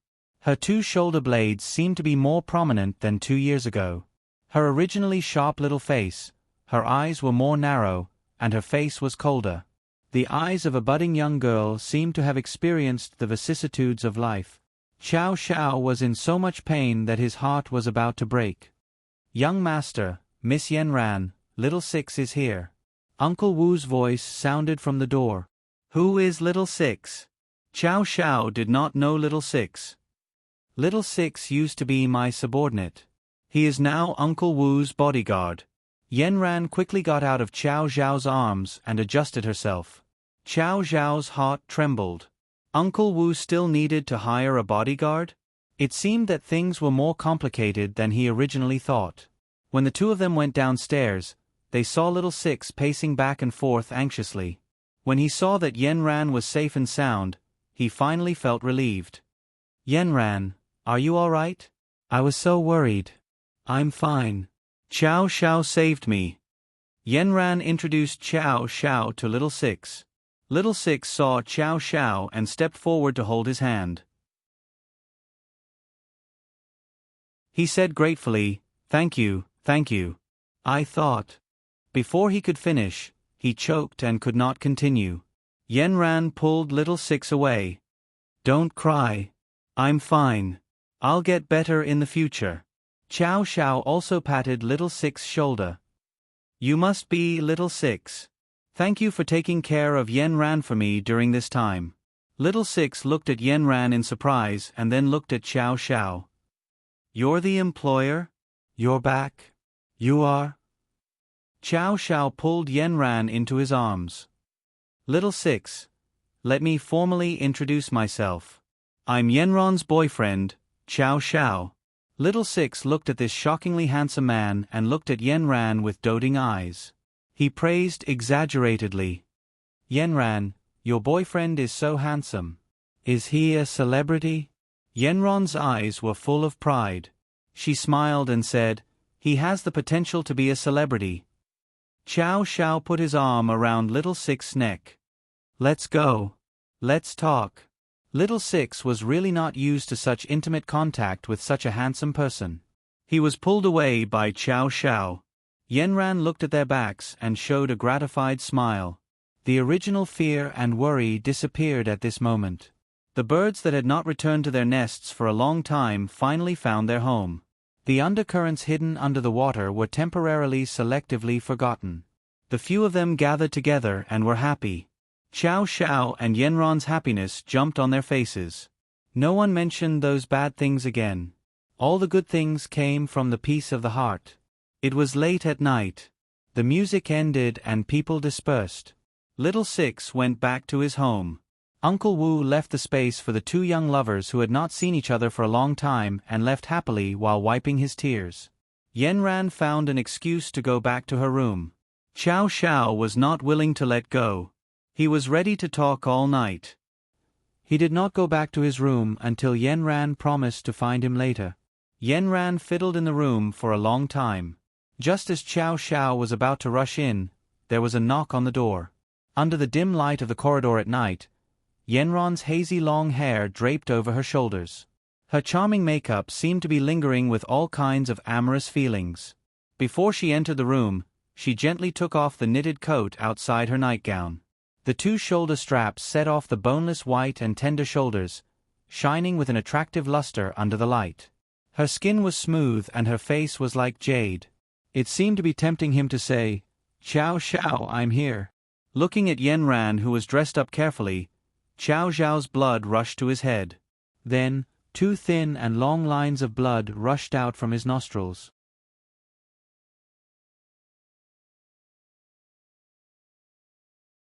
Chapter 184. Xiao Xiao's reaction immediately broke the charming atmosphere. Yenran's shawl slid to the ground, but she couldn't care less. She hurriedly pulled Xiao Xiao into the room, raised his head, and wiped his nosebleed. Xiao Xiao raised his head, his eyes still peeking at Yenron's jade-like arm. The tender white skin swayed in front of his eyes like a lotus root, and his nose bleed even more fiercely. Yenron's nightgown was a little thin. Xiao Xiao fiercely closed his eyes and said to Yenran, "Yenran, put on the coat. I'm afraid I'll bleed to death." Yenron's face suddenly turned red. When Xiao Xiao opened his eyes again, Yenran had already wrapped herself up tightly. Finally feeling a little better, Xiao Xiao fiercely gulped down a few mouthfuls of cold water. His eyes wandered, and he secretly scolded himself for being too weak in front of Yenran. It was really embarrassing. Yenran had recovered from her panic just now. Her cheeks were red. After all, it was the first time she was so bold. She also summoned a lot of courage. Yenran, Yenran, like a little bird, leaned into Xiao Xiao's arms and summoned her courage to say, "Xiao Xiao, you saved my whole family. I don't have anything to repay you. The money you lent me, I probably won't be able to return it in this lifetime, so today I want to repay you with my body." Xiao Xiao's brain paused for 2 seconds, and then it exploded with a buzzing sound. The word "repay with your body" was like a poppy that hooked his soul. The image of Yenran in her nightgown kept appearing in his mind. A burst of delicate fragrance lingered around him, making his originally sensitive facial features even more sensitive. He began to speak incoherently, and he didn't know where to put his hands and feet. "Yenran, I have no self-control in front of you. Don't give me hope. I will take it seriously. Also, what do you mean by borrowing money? My money is your money. Why are you treating me like an outsider?" Yenran raised her head and looked at him firmly. "Xiao Xiao, I owe you too much." Xiao Xiao immediately covered his alluring thin lips. "Don't be silly. I owe you more. If you want me to repay you with my body, I'll repay you with my body first. Yenran, I will respect you and give you the most beautiful wedding in the world until the day you marry me. But don't make me wait for too long. I'm afraid I'll die before the day comes." Yenran laughed at his words. "You're not greedy at all. Then, I'm going back to sleep." Yenran gently kissed Jojo's lips, stood up and was about to leave. Xiao Xiao couldn't bear to let her leave like this. He reached out his hand and said, "Yenran." He was acting like a spoiled child. After that, the two of them were entangled with each other, saying endless words of love and yearning. They didn't want to be separated for a second until Xiao Xiao opened his bright eyes and said something shocking in Yenran's ear. "Yenran, I heard that the first time is very short. In order not to affect my great image in your mind, it's a waste to keep it. How about I repay you with my body first? I'm going to die." Yenran didn't dare to stay in Xiao Xiao's room any longer. Looking at Xiao Xiao's wolf-like eyes, she ran back to her room. Their night chat finally ended. Yenran looked at her messy hair, blushing face, and swollen lips in the mirror. At this time, Xiao Xiao's WeChat message came in. "Lock the door quickly. I feel like I'm going to be a wolf." Yenron's hand trembled, and her phone fell on the table. She hurried back to the door and locked it. She covered her face with her hands and squatted on the ground. How could she sleep tonight if the shock was too great? After Yenran left in a hurry, Xiao Xiao calmed down. The sound of rapid breathing filled the whole room. An unprecedented desire filled his heart, and at the same time, there was a kind of happiness spontaneously. This was his Yenran, the Yenran who could bring him infinite happiness. He was glad that he escaped from the devil world. Sure enough, wherever Yenran was, it was a safe harbor. After everything calmed down, Xiao Xiao turned on the computer. He had a lot of homework to catch up on in the 2 years he was away, from national policies to trivial things, the changes in the surrounding environment, and his circle of friends. In the afternoon, Little Six revealed some information, so he also needed to go online to verify it. The little tadpoles in his mind were working quickly. There was everything on the internet, and it told Xiao Xiao everything that happened around him. He also found out what Yenran didn't tell him. From the internet, Xiao Xiao learned that Yenran didn't get a place for independent enrollment. Instead, she directly took the college entrance examination. He also learned that the court once wanted to seize Yanran's house. After entering the school, she immediately became enemies with Huagang. Later, someone even put cockroaches in her dormitory. In the afternoon, Little Six told him that Yanran couldn't stay in the school anymore. It seemed that this was the reason. Qiao Zhao's heart was burning with a raging fire, and the target of this fire was Huagang. He bullied his Yanran to such an extent. Did he really think that he, the prince of the devil world, didn't exist? Huagang, you should pray. Pray that you can die faster. Qiao Zhao couldn't wait for a moment. He only had one thought, and that was to kill this son of a bitch Huagang. Like a silent wild cat, he secretly left the room through the window. Before he left, he climbed next door to take a look at Yanran. He found that his beloved Yanran had fallen asleep. He didn't hesitate anymore. He used his devil energy to the extreme and quickly rushed to the back of the mountain. Today, he met Yanran in the back of the mountain. From Little Six, he already knew that Huagang wanted to kidnap her. Qiao Zhao wanted to tear Huagang apart. If he didn't arrive in time, he didn't know what kind of torture his Yanran would have suffered. This poisonous snake with a heart like that of a scorpion must have a stronghold in the back of the mountain. Qiao Zhao would find him even if he had to search every house. In the middle of the night, the fog in the back of the mountain had already risen. The scenery on the mountain was pitch black, and the swaying ghost shadows were everywhere. The chilly wind blew, and the moonlight was very dim. The light dots formed by the moonlight were dim and blurry, surrounding several villas at the foot of the mountain. At a glance, it was obvious that this was where the rich lived. Generally speaking, it was used for holidays. At this time, only one of the villas was lit. Qiao Zhao didn't need to look for it again. He was sure that it was this one. Qiao Zhao covered his entire body with the spirit concealment technique, not revealing a trace of his aura. Then, he covered his face with a piece of cloth, only revealing his eyes. He looked in through the window. Sure enough, it was Huagang. That guy was fiddling with something in the room. The bedroom was very big, and the decorations were quite luxurious. In the middle, there was a large bed that was nearly 10 meters wide. On the wall beside the bed, there was a huge picture. When Qiao Zhao saw it, he almost fainted. He saw that the picture was of Yanran. At this time, her jade body was lying on the hotel bed. At a glance, it was obvious that she was fixed. A piece of the clothes on her shoulder was torn off, and her face was filled with grief, indignation, and despair. At this time, Huagang was adjusting the iron chain around the bed. He activated a mechanism, and the iron chain would automatically rise. There were also some messy things on the bed. Huagang was still fiddling with them. Qiao Zhao was so angry that his whole body was trembling. Were these things all prepared to be used on Yanran? He didn't want to hide anymore. He directly smashed the window and jumped in. With a burst of mana, he rushed towards Huagang. Huagang felt the danger at the first moment. He quickly adjusted his spiritual energy to protect his body. The two huge forces collided. Qiao Zhao took a step back, and Huagang was knocked back 3 steps. With a cry, he spat out a mouthful of blood. Huagang was stunned. Which emptiness stage expert came to check his situation? Could it be Elder Yi? He was already in the emptiness stage. How could he be so weak? Qiao Zhao didn't give Huagang a chance to breathe at all. He made a seal to protect his whole body. Then, he continuously attacked with his mana, directly beating Huagang beyond recognition. Huagang was attacked suddenly. Before he could react, he was already beaten to the point of doubting his life. Was his emptiness stage just for show? Who was this person? He quickly began to counterattack.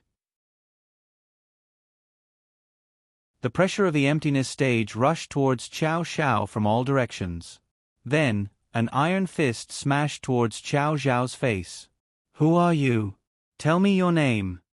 Who am I? I'm someone sent by the heavens to skin you.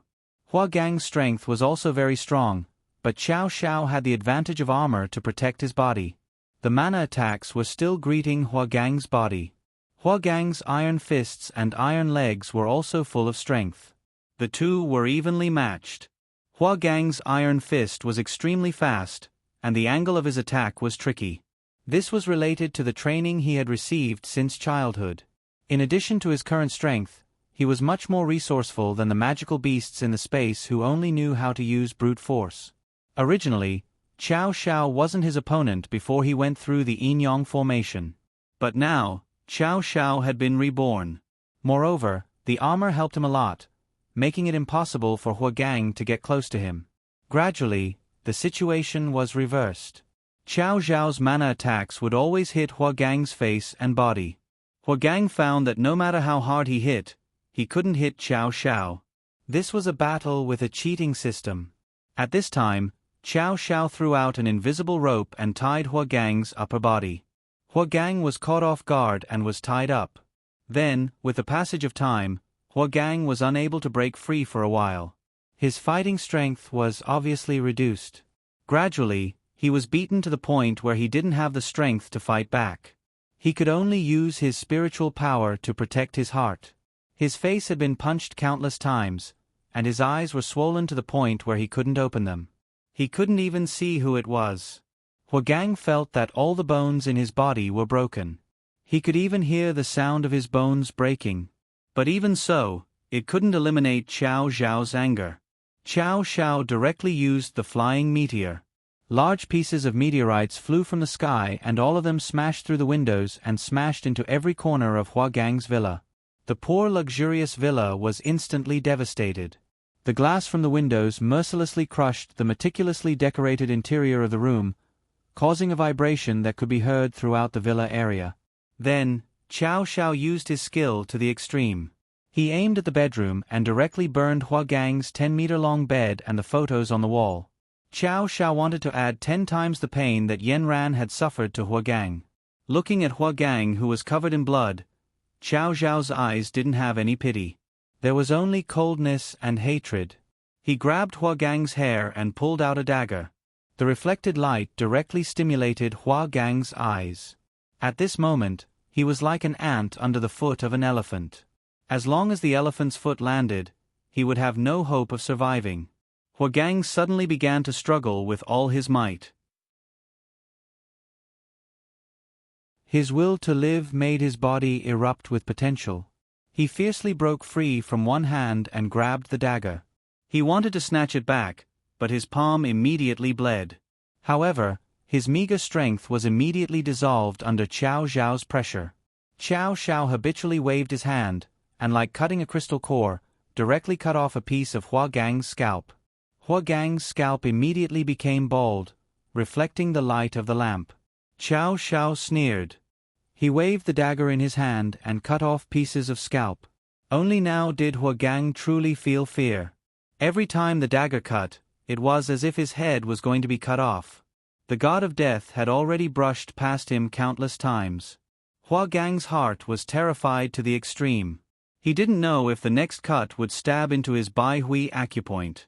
Blood and sweat flowed down from his head, and his swollen eyes. He couldn't see anything now, and could only let out a desperate roar from his throat. Soon, the smell of urine wafted over. Xiao Xiao finally stopped his hand movements. He disdainfully stripped off Huagang's clothes and tied him up with a rope as if he was dragging a dead dog. Then, he hung him up on a big tree at the top of the mountain. Whether or not you can survive will depend on your luck. In any case, he didn't go against Yanran's words.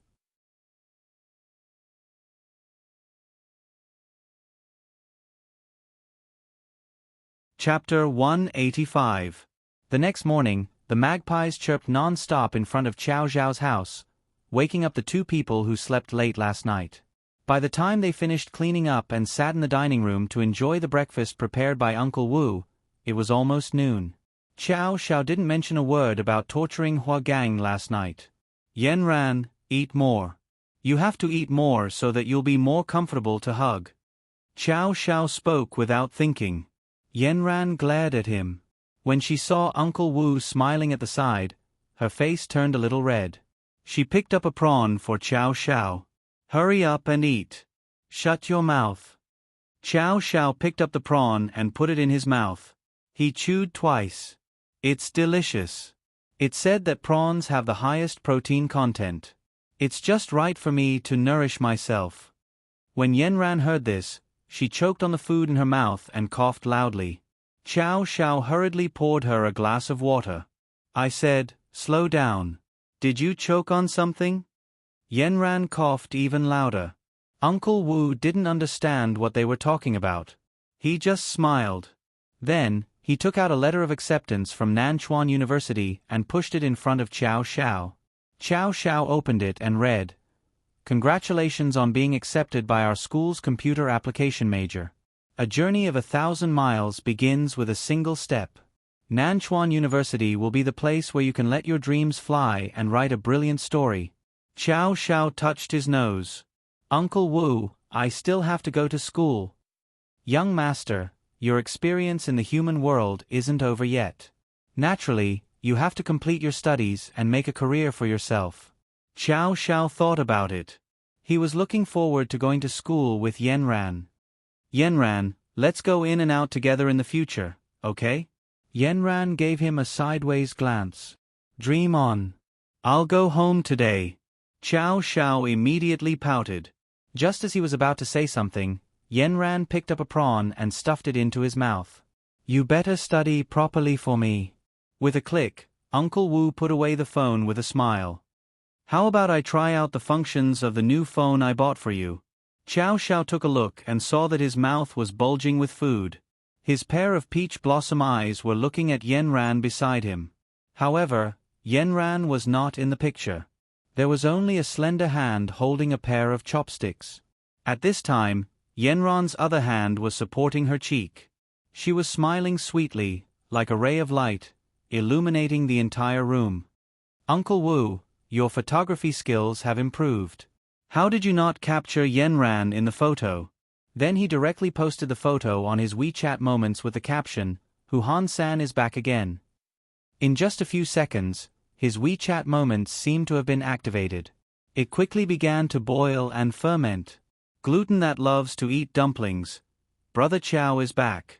Ah, my lonely life has found the meaning of life again. Waves with you.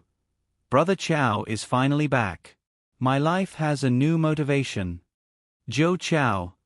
Brother Chow is finally back. I'm so excited that I'm crying tears of gratitude. God still loves me. He didn't let my Joe Chow heart wither. Sand Eagle crossing the river. Brother Chow is finally back. My gloomy life has finally ushered in the light. Walking snow. Brother Chow is finally back. I have another use for my skills. Pandora's box. Brother Chow is back. I want to dominate the screen with 9 palaces grid every day. Big frog at the bottom of the pit. Brother Chow is back. Which beauty's hand is next to him? My heart is broken. I'm only missing a pair of sports shoes. Brother Chow is back. I want to buy a pair of sports shoes quickly and run towards Brother Chow. Little jar that loves to photograph. This is the biggest melon of the century. Brother Chow is back. Look at his doting eyes. I want to become that pair of chopsticks. Loudspeaker's small broadcast. Brother Chow is back. Brother Chow is back. Brother Chow is back. I want to shout until the whole world knows. Brother Chow's fan club. Brother Chow is finally back for business. I've been waiting for so long that the flowers have withered. Then, Chow Zhao's latest picture was crazily reposted by Chow Zhao's fan club on Weibo. It comforted the lonely hearts of the fans who had waited for nearly 2 years. Soon, Chow Zhao's phone was exploding with calls. The first sentence was, "You're 2F** King Heartless. It's been almost 2 years since you made a sound. Have you forgotten all your friends? This won't do. I want compensation. Eat, drink, and sauna. Let's go." Chow Chow proudly hung up dozens of calls. He said to Yenran, who was sitting next to him, "I've been away for 2 years. My popularity has been quite high. My friends are still thinking of me." "Of course. I've signed tens of thousands of autographs for you. Your photos have been hyped up to 1,500 yuan each on the internet. Damn, that works too. Zhang Dayong's brain is not bad. He's not far from his goal of owning a mine. Yanran pursed her lips and smiled. The number of times she smiled in the past 2 days was more than the previous 2 years combined. Looking at the youthful boy beside her, it was as if all the difficulties and hardships had passed. The person who originally needed her protection had grown into a big tree.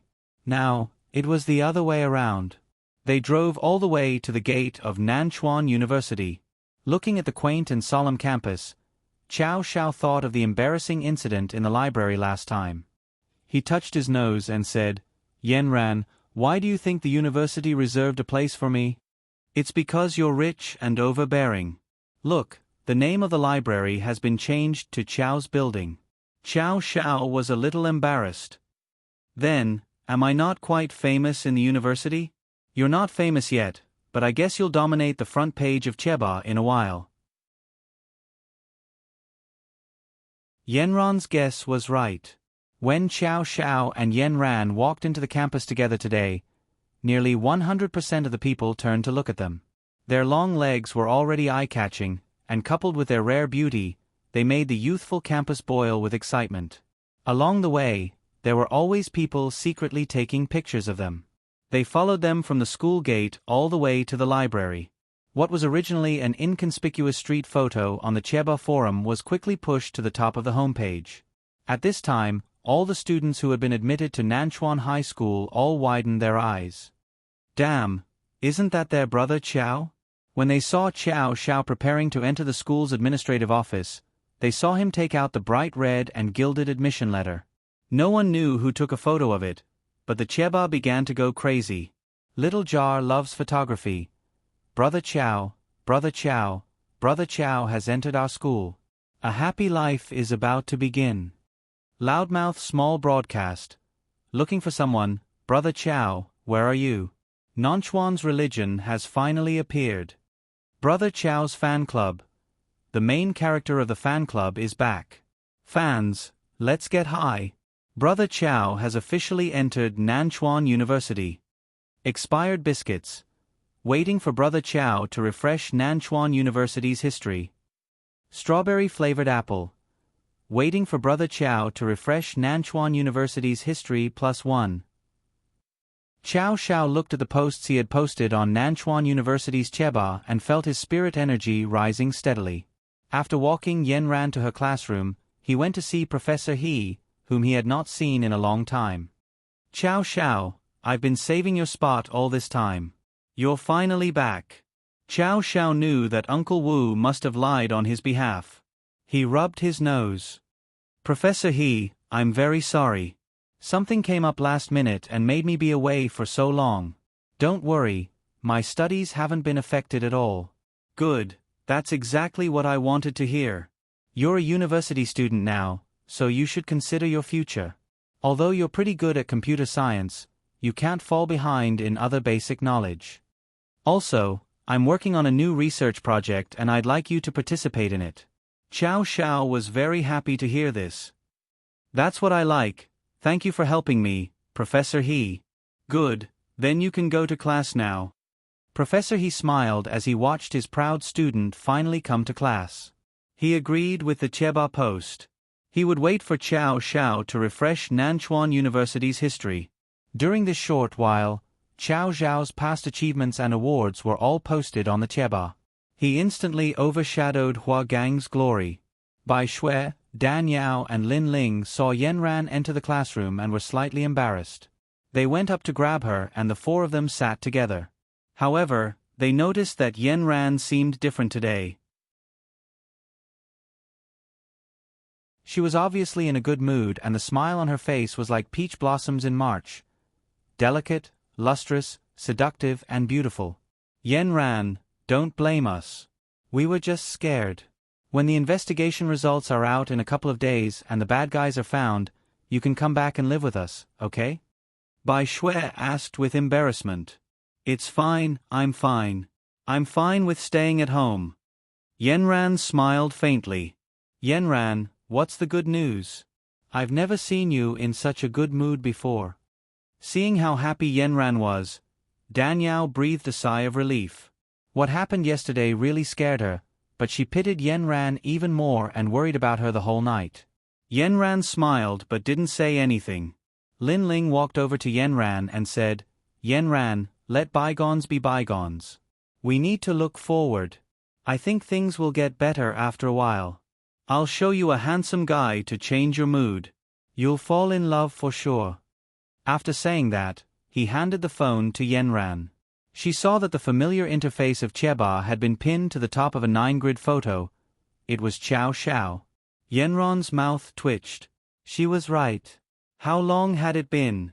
This guy was so dazzling wherever he went. She was going to be annoyed in the future. Danyao also told Yenran, I heard this guy is a treasure. I don't know why he only came to school today. He's the champion of the Information Science Olympiad, enrolled in the Computer Science Department, and the champion of the National Street Dance Competition. He's also the main member of the school's basketball team. He's the school hunk of Nanchuan High School. Sigh, Yenran, aren't you from Nanchuan High School too? Do you know him? Yenran nodded. Yes. Bai Shui and the others were excited. Then, quickly tell us, what is he like? Do you only have good looks? Yenran looked at the excited little eyes of several people and sighed in her heart. It was really awkward to introduce her boyfriend to others. His name is Xiao Xiao. He is kind-hearted and righteous. He is very popular among his classmates. Wow, does he have a girlfriend? Danyao was most concerned about this. If he doesn't, can I pursue him? Yenran imitated Xiao Xiao and rubbed her nose. I think he already has one. It'll be difficult for you to pursue him. As they were talking, they saw a commotion outside the classroom. Look, the school hunk is here. He's so handsome. He looks so much better in person. Yenran and the others also raised their heads to look at the door. They saw a man with a figure comparable to a male model with both hands in his trouser pockets and a roguish smile on his stunning face. He walked directly into the classroom and walked in front of them. Everyone's gaze involuntarily followed him. How could there be such a good-looking treasure? He sat down next to Yenran and smiled at the three girls. He waved his hand and said, Hello, my name is Xiao Xiao. I'm Yenran's boyfriend.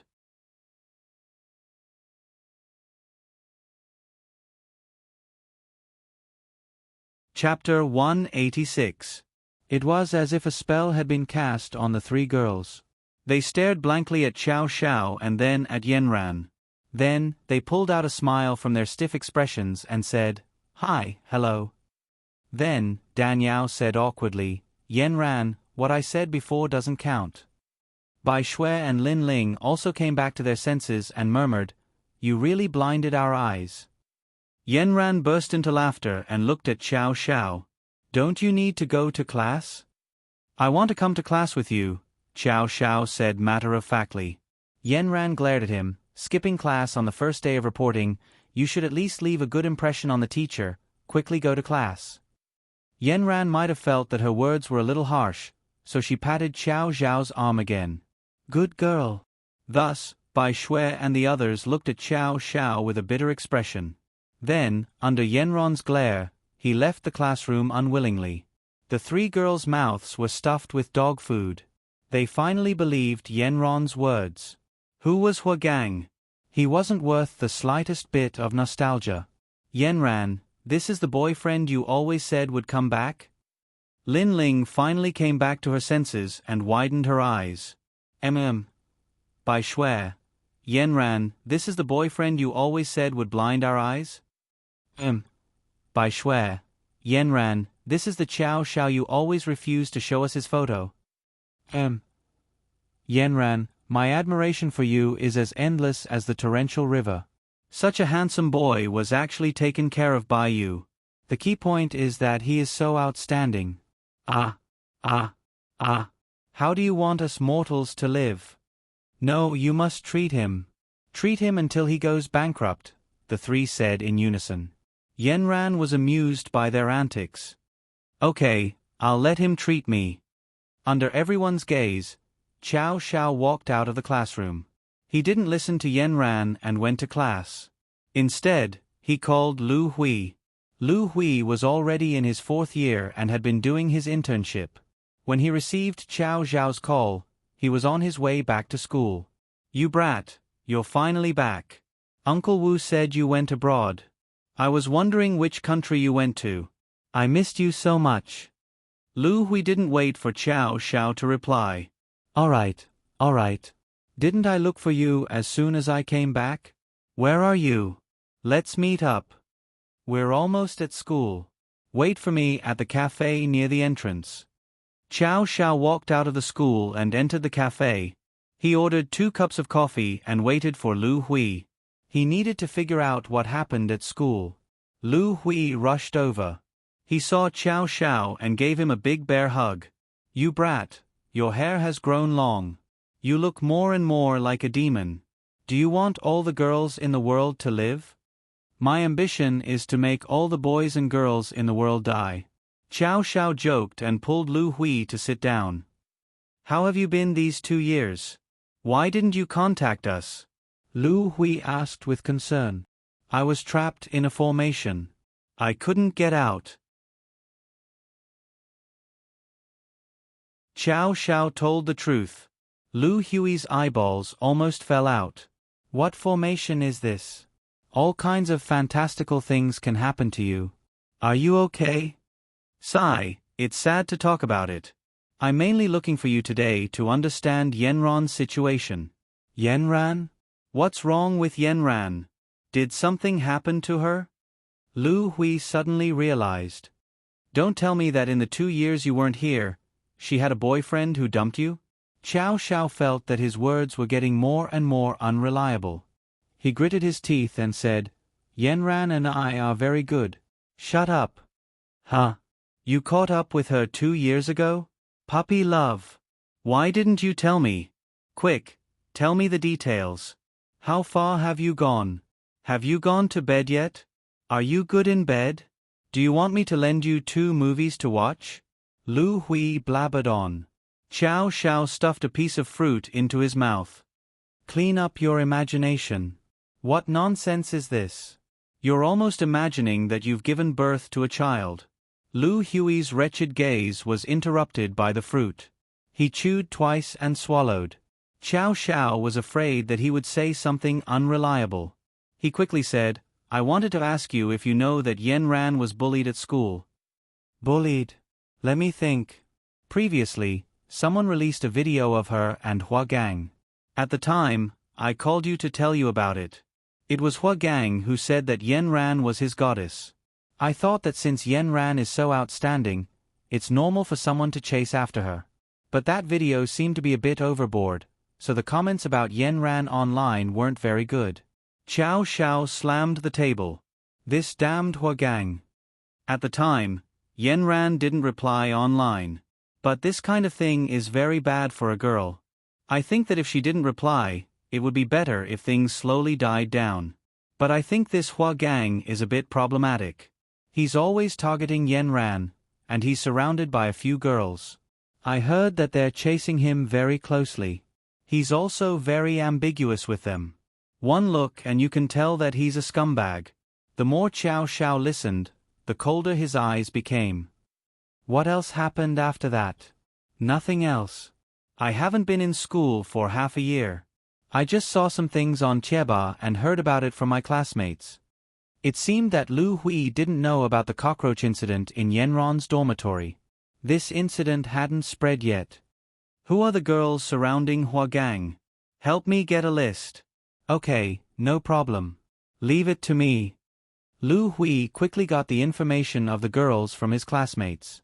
One of them was from the computer science department. The other 2 were from the economics department of the business school. Yenron's finance department was also part of the business school. And one of the girls was called He Ping. She lived above Yenron's dormitory. Chow Xiao guessed that there was an 80% chance that it was her. He Ping was a second-year economics student. Her father was the chairman of a company.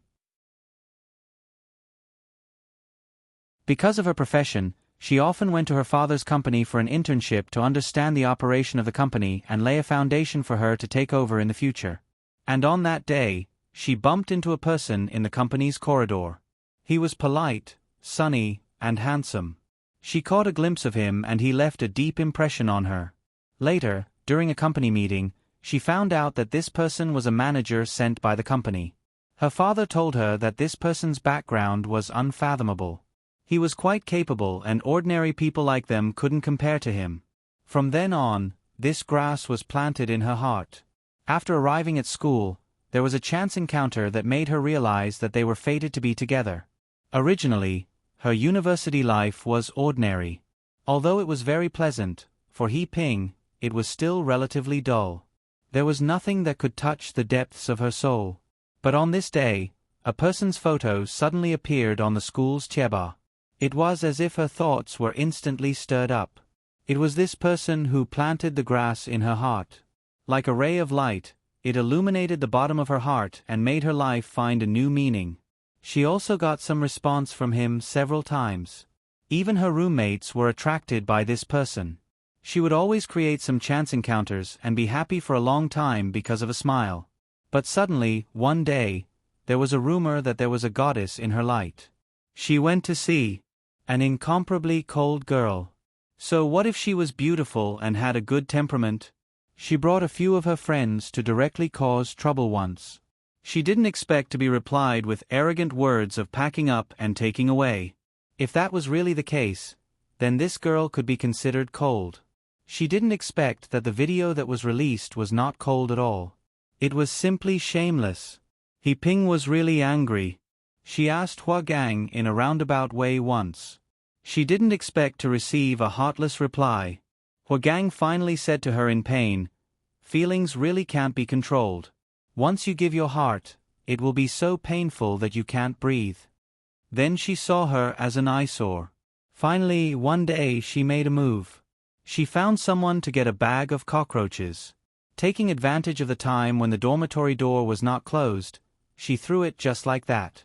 That night, she mixed in with the crowd and watched the joke.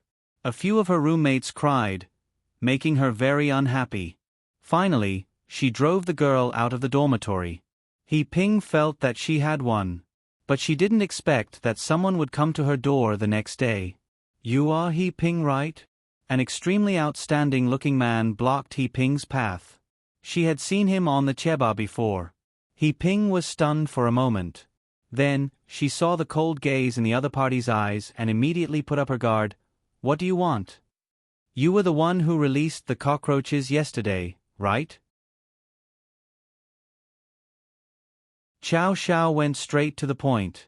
He Ping didn't expect that the thing she did would be exposed in such a short time. Her mind turned quickly and she immediately denied, "I don't understand what you are saying. I only give you one choice. Immediately apologize online and admit that you did something bad." Chow Xiao's voice was cold to the bone. "I didn't do it. Why should I apologize?" He Ping still denied, but at this time, her heart was trembling.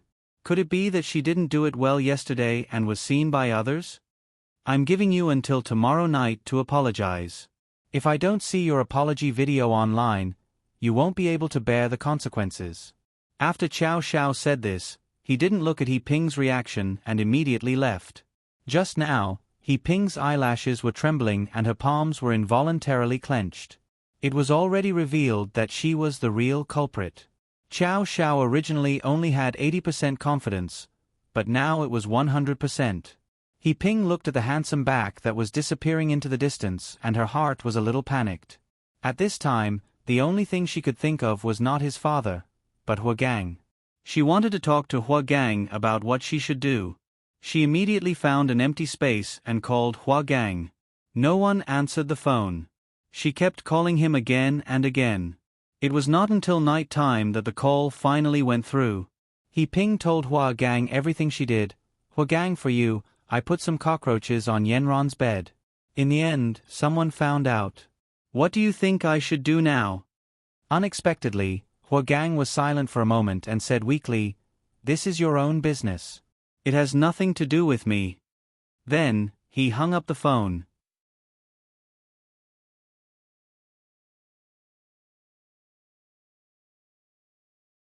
Chapter 187. He Ping sat on the ground. That boy didn't seem like he was joking. She thought that she was helping Huagang, but she didn't expect that it was all her own wishful thinking. She carried her bag and walked to the classroom uneasily.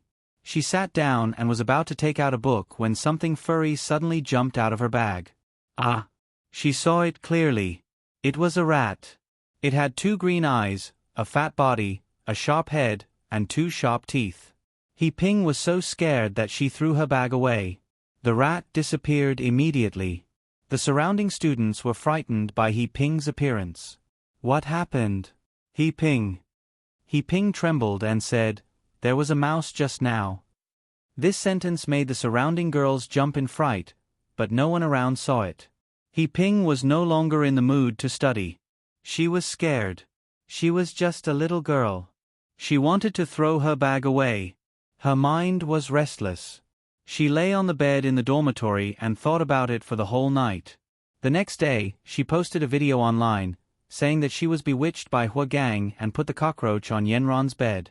She now realized that what she did was wrong and sincerely apologized to Yanran. At the same time, someone released a profile of Yanran. She had excellent grades, won the International Olympiad gold medal, and was a national outstanding student. The internet was in an uproar. Milk tea is delicious. What a drama of 2 girls fighting over a guy. Library seat holder. This has nothing to do with the female lead. A brick fell out of nowhere. The school hunk is my brother. Of course, an outstanding girl has people who like her. Bunny ate watching spiders from above. A girl's jealousy is scary. Lemon's guard. The female lead is so pitiful. I feel sorry for her. She suffered for no reason. The school also dealt with her. Now, He Ping was like a rat crossing the street. Her roommates and classmates were pointing at her behind her back. In the end, she had to leave the school and live at home. Yanran saw the video and glanced sideways at Xiao Xiao, who was helping her pack. You did this. Xiao Xiao stole a glance at Yanran and said carefully, I'm just angry. No one can bully our Yanran.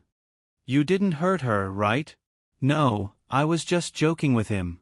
I didn't expect her to apologize so easily. Xiao Xiao stuck out his tongue. Yanran, you won't blame me, right? You must remember that we cultivators must protect humans. You must never do anything that goes against reason and nature. Although I have no spiritual power now, my faith is still there. If I find out that you have done something wrong, then you will lose me forever. Yanran said seriously. Xiao Xiao was shocked. Yanran, don't say that. I wouldn't dare even if you beat me to death. If I lose you, then I don't want to live. Anyway, don't hide anything from me. Got it, no problem. Xiao Xiao gave a standard military salute. Yanran sighed in her heart. She knew that Xiao Xiao was good to her, but the faith she received since she was young had always warned her that humans were weak and she had to protect the weak. Although this girl harmed her, with Yanran's intelligence, she already knew who it was. However, she never retaliated. Sai, the one who instigated this girl, was Huagang. The Huagang who had turned into a demon had not appeared recently. Did Xiao Xiao do something secretly but did not let her know? She was still worried that this demon hiding in the dark would appear again. The smart Yanran glanced at Xiao Xiao, who was constantly fooling around with her. Her eyes were clouded with worry. She did not know if the happiness she had now would last long, or was it just a flash in the pan. Huagang finally breathed a sigh of relief and fell from the tree branch. He looked at his burned house at the foot of the mountain. It was already in ruins. At this time, his whole body was injured, but the most important thing was that he was still naked. He used his spiritual power to repair his meridians. After an entire day, he felt that he could stand up and walk. Fortunately, there were not many people in the mountain. Otherwise, he would probably be in the headlines. He still did not know who was so powerful. The first thing he did when he got home was to call Elder Yi. Elder Yi, I met an extremely powerful person. His realm is above the virtual realm. I couldn't beat him at all. I was almost killed by him. Elder Yi was quite serious when he heard this. His realm is above yours. Is there anything special about him? His whole body was wrapped up. I didn't see anything special at all. Then did you offend anyone recently? Huagang thought about it. He was the only one who could abuse people. No one could abuse him. Elder Yi, no. That's strange. I've never heard of anyone above the virtual realm in our cultivation circle. Could it be that there are some powerful people in the Western and Northern families? I'll investigate this matter. You take care of yourself and restrain yourself. If the mission in the South is not too urgent, stop it first. Recently, the top has been urging you. He opened a casino outside the country and needs a lot of liquidity.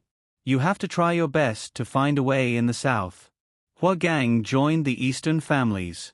Only then did he know that the Eastern families and the Southern families had completely different beliefs.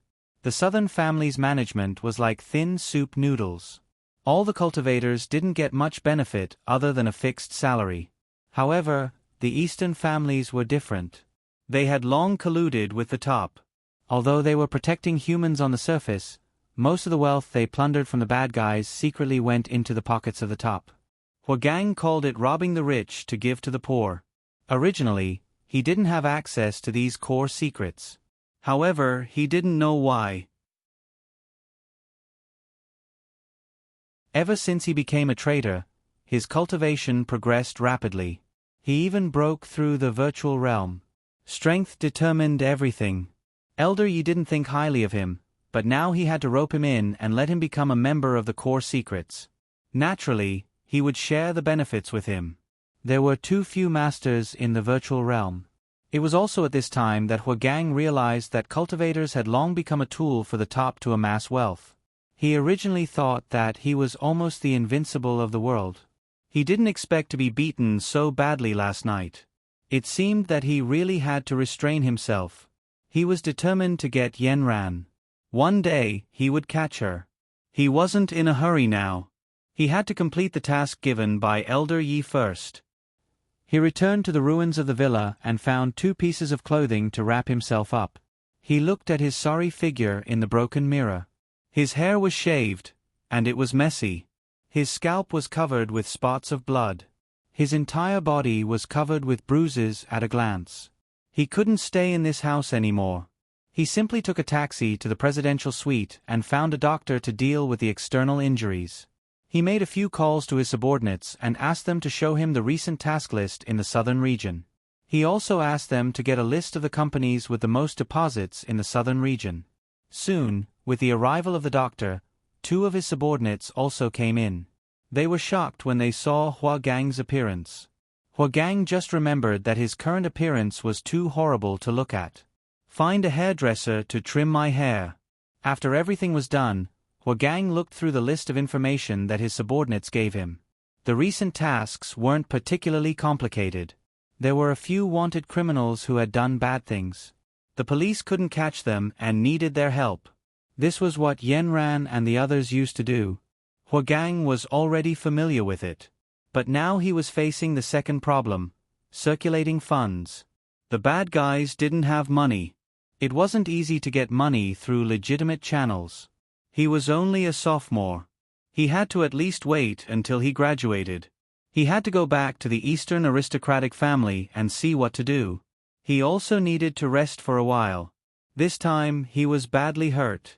He had to lie low for a while. After sleeping for a few days, he opened the school's tieba. His eyes suddenly widened. A person he didn't expect to appear on the school's tieba's front page. He immediately became the most popular person in the school.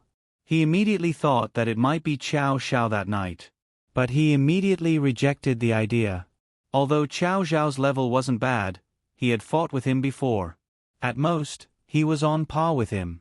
It shouldn't be him. But why did this guy come back? Huagang narrowed his eyes.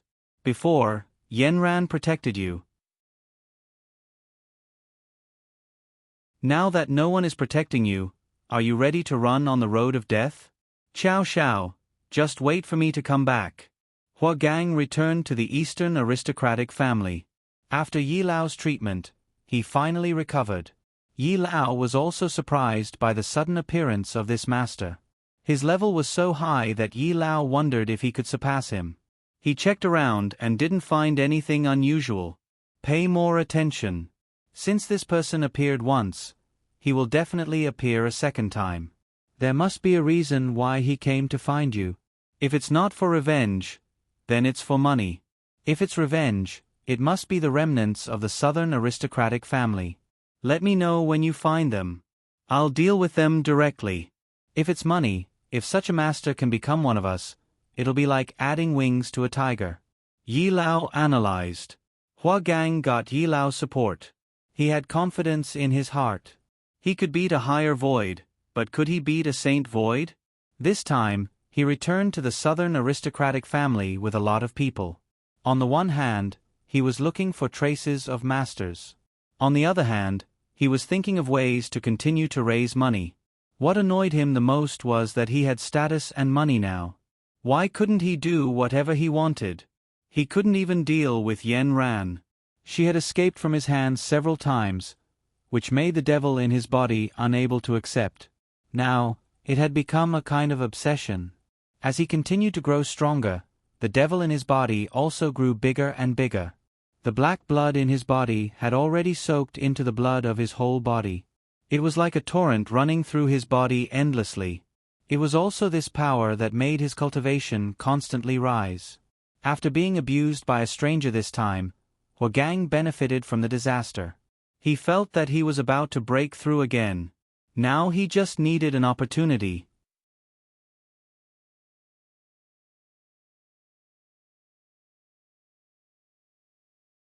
Chapter 188.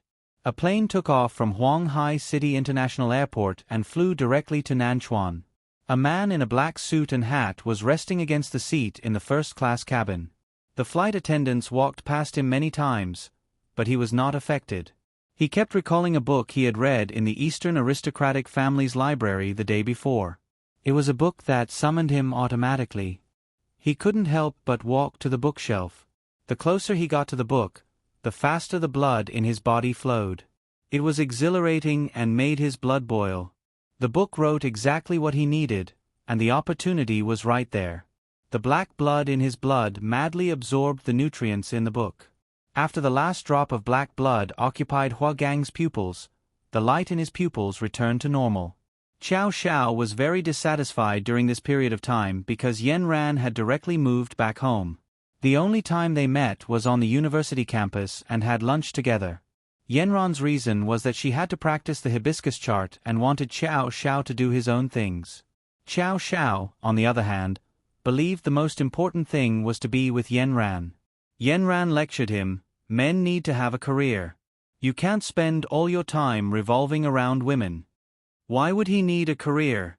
Wasn't it just to make money? He already had so much money he couldn't spend it all. Why would he need a career? Yenran continued to brainwash him. A person needs to live for value. They need to contribute to society and promote the development of society. No matter where you're from, you have to shoulder your responsibilities as long as you're alive. Finally, Yenran threatened him, "If you don't make progress, I'll have Uncle Wu donate all your money." Xiao Xiao had no choice but to enter Professor He's lab obediently. However, he discovered a new source of enjoyment as soon as he entered. Professor He had provided him with a whole new world. The various hardware and software designs were like a game to him. They were all research directions that the country urgently needed, so he had a lot of fun. The original graduate students in the laboratory were a little conflicted about the handsome second-year student. Although they had heard that he was once the champion of the Information Science Olympiad, he was still a second-year student. How could he compare to them, who had worked hard for many years to learn?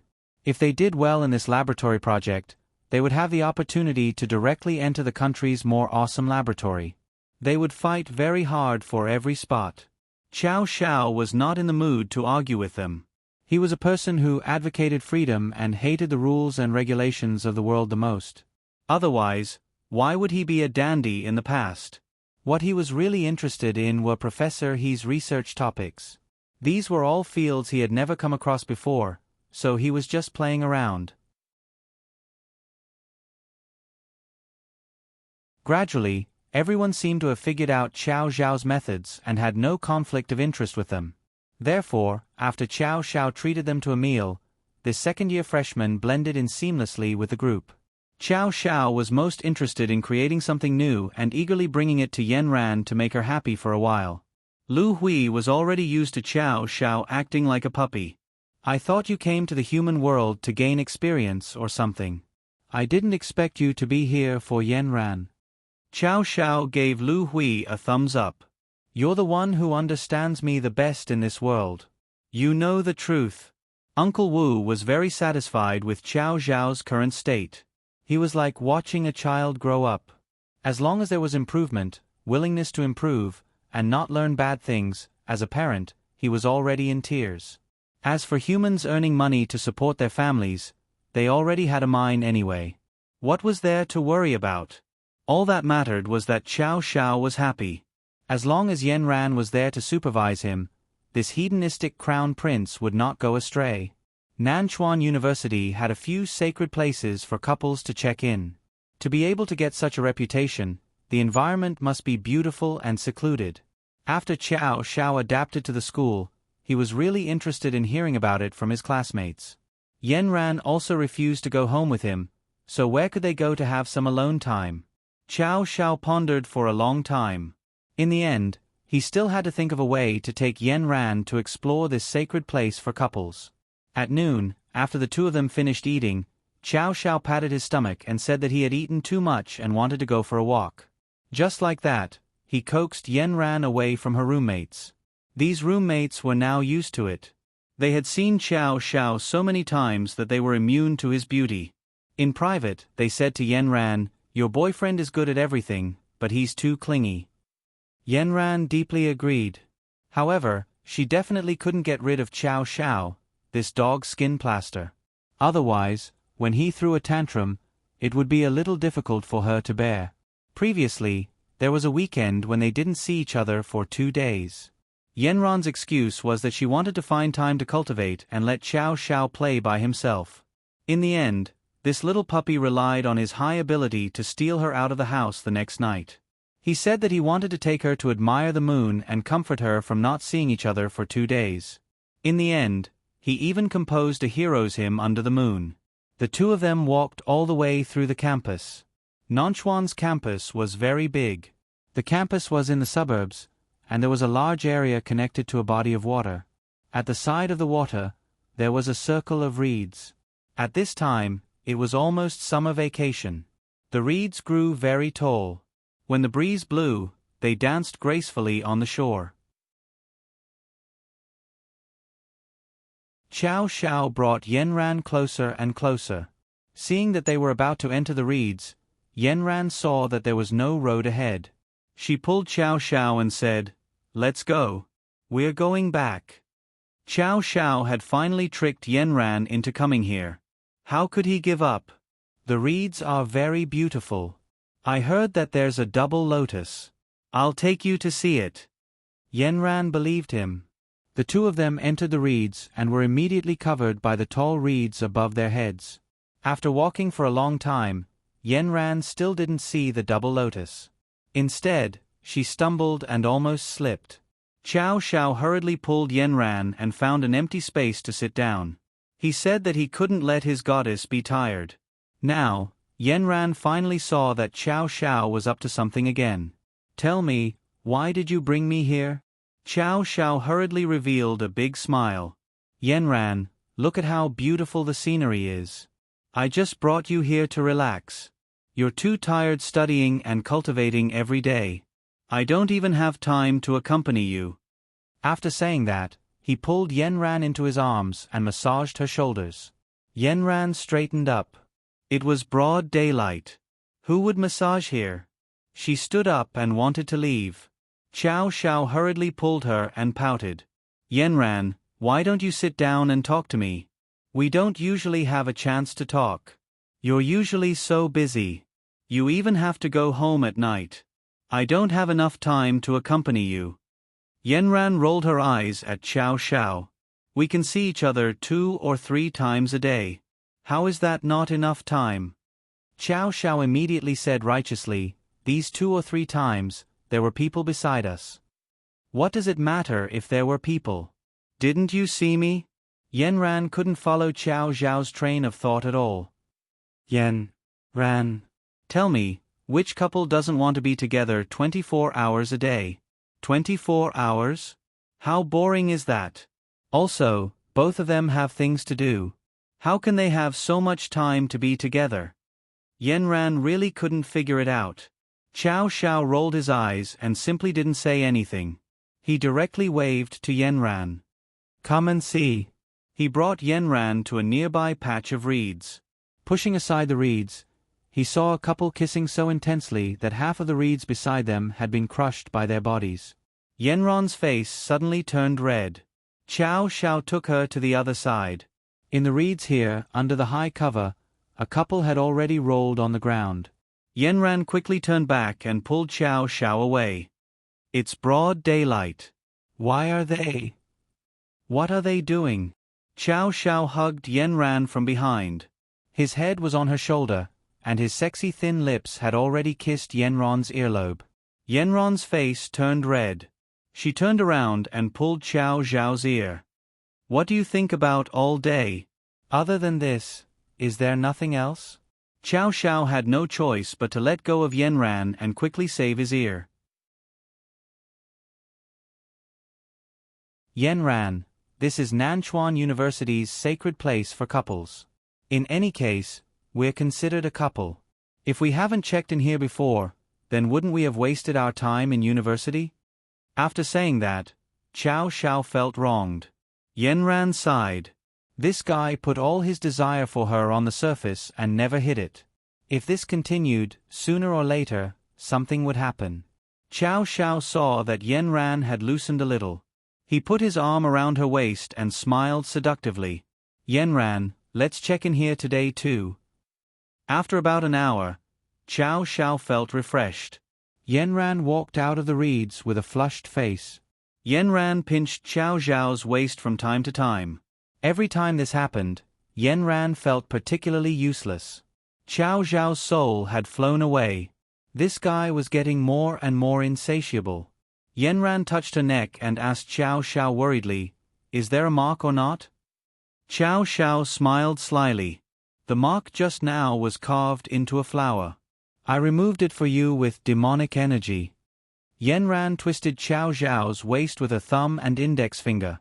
Next time you dare to leave a mark, I'll twist your skin off. Xiao Xiao didn't feel the pain at all. He smiled mischievously and whispered in Yan-Ran's ear, "Twist it wherever you want." After the two of them parted ways, Yan-Ran and Xiao Xiao went back to their respective classrooms. Yan-Ran had already told him that after they met at noon, they wouldn't see each other in the evening. Little Six would come to pick her up directly. Xiao Xiao had to give up. He also had a class in the afternoon and had to go to the laboratory to finish the unfinished toy. After finishing all the tasks, Xiao Xiao went home early. Zhang Deong gave him a lot of signing tasks. He had delayed it for a long time and could take time to sign them tonight. At about 9 o'clock, it suddenly rained heavily. Xiao Xiao looked at the gloomy sky and called Yan-Ran. He told her not to practice too late and that he would pick her up the next morning. Xiao Xiao was lovey-dovey for a while and blew a few kisses to Yan-Ran through the mobile phone signal. Finally, he was willing to hang up the phone. What Xiao Xiao and Yan-Ran didn't expect was that Hua Gang, who had disappeared for a while, just landed in the evening. He got off the plane. He was dressed in black clothes and black pants. The hood of his sweater covered his head, and his whole body was like a man in a black suit. The lights in the airport were very bright, but Hua Gang was like an Azura in the dark night. He had a strong aura. When he glanced around, no one dared to come close within 3 meters. He pulled his suitcase to the entrance of the airport. Looking at the heavy rain and the dark clouds in the sky, the tyrannical factor in his blood seemed to be restless because the moon was blocked out. He felt a burst of irritation in his heart. His neck jerked back, and the hood fell from the top of his head, revealing a handsome bald square face. However, his eyes were staring straight ahead as if he was extracting poison.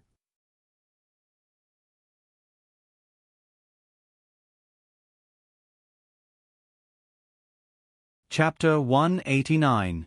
The next morning, Xiao Xiao had just picked up Yan Ran and was about to board the car when Yan Ran, who was originally full of smiles, suddenly stopped in her tracks. She looked behind Xiao Xiao, and her expression quickly turned cold. Her eyes were filled with deep vigilance. Xiao Xiao turned around and saw a person walking towards them. He was wearing black clothes and black pants, and his eyes were cold as if he had just walked out of hell. He looked out of place under the dazzling sunlight. At this moment, he stopped 20 meters away from the two of them. Hua Gang. Xiao Xiao was stunned when he saw him. He didn't expect Hua Gang to still be alive. It was true that good people didn't live long, but bad people lived for thousands of years. It seemed that he wasn't ruthless enough. Hua Gang's face was gloomy. Yanran noticed that his entire aura had changed. His eyes were cold, like a viper staring at its prey. Yanran's body was cold and stiff. Xiao Xiao clearly felt it. He gently patted her hand and then walked forward. I haven't looked for you yet, but you took the initiative to send yourself to me. You're quite lucky to be able to come out alive after entering the Yin-Yang formation. How is it? Didn't you lose a layer of skin? Hua Gang sneered. His cold words were like a viper's tongue. Sorry to disappoint you. I still want to take care of you slowly. Xiao Xiao's aura was strong. It didn't lose out to Hua Gang at all. Hua Gang snorted. He didn't even greet him. He directly pressed down on Xiao Xiao and Yanran with a strong pressure. Xiao Xiao immediately protected Yanran behind him. He silently chanted an incantation, and a guard seal immediately appeared on his body, enveloping him and Yanran. The pressure seemed to have hit an iron wall. It directly scattered in all directions. The surrounding trees were swept away by a strong wind. Some fragile branches were immediately swept to the ground, and leaves rustled down. Xiao Xiao sneered and said, You, the scum who claims to be the guardian of the human world, actually dare to be presumptuous here. I really underestimated you. I'm different from you. I'll go to the back of the mountain at night. Come if you have the guts. You have to remember that you met me because you were not reincarnated well. God sent me to wash your body and peel off your dirty skin. Hua Gang looked at the arrogant Xiao Xiao, and his fighting spirit was aroused. You devil, tonight is the day you die. You had Yanran to protect you. Let's see who will you rely on today? After he finished speaking, he smiled, and said, I forgot to tell you, Yanran's in bed. You. Xiao Xiao was so angry that his eyes turned red. He was about to punch Hua Gang when Yanran pulled him back. Someone's coming. Hua Gang also caught a glimpse of the people in the distance. He glanced at Yanran again. His thumb and index finger formed the shape of a gun, and he fired a shot at Yanran. Then he blew the muzzle and said, You can't run away. After I take care of Xiao Xiao, I'll come for you. After that, he shook his phone at Yanran, turned around, and laughed wildly. Xiao Xiao was so angry that he wanted to chase after him, but Yanran pulled him back. Don't listen to his nonsense. Although he caught me twice, I escaped. After Yanran said that hurriedly, she felt a little guilty. The specific scene at that time was really unbearable. She didn't know what Xiao Xiao would think, but she guessed that most men wouldn't be able to take it. When the video of her and Hua Gang was released, Xiao Xiao's reaction was that he believed her completely. But now, her phone vibrated, and a WeChat message came in. Yanran opened it. In the dim presidential suite, there was a picture of her trapped on the bed. The clothes on her shoulders were torn, and Yanran's hands trembled. Xiao Xiao was still saying angrily, Yanran, don't be afraid of him. Tonight, I'll take care of him completely and let him live for a few more hours. Xiao Xiao noticed that Yanran's expression wasn't right. He anxiously hugged her. What's wrong, Yanran? Were you hurt just now? Then Xiao Xiao glanced at the picture on Yanran's phone.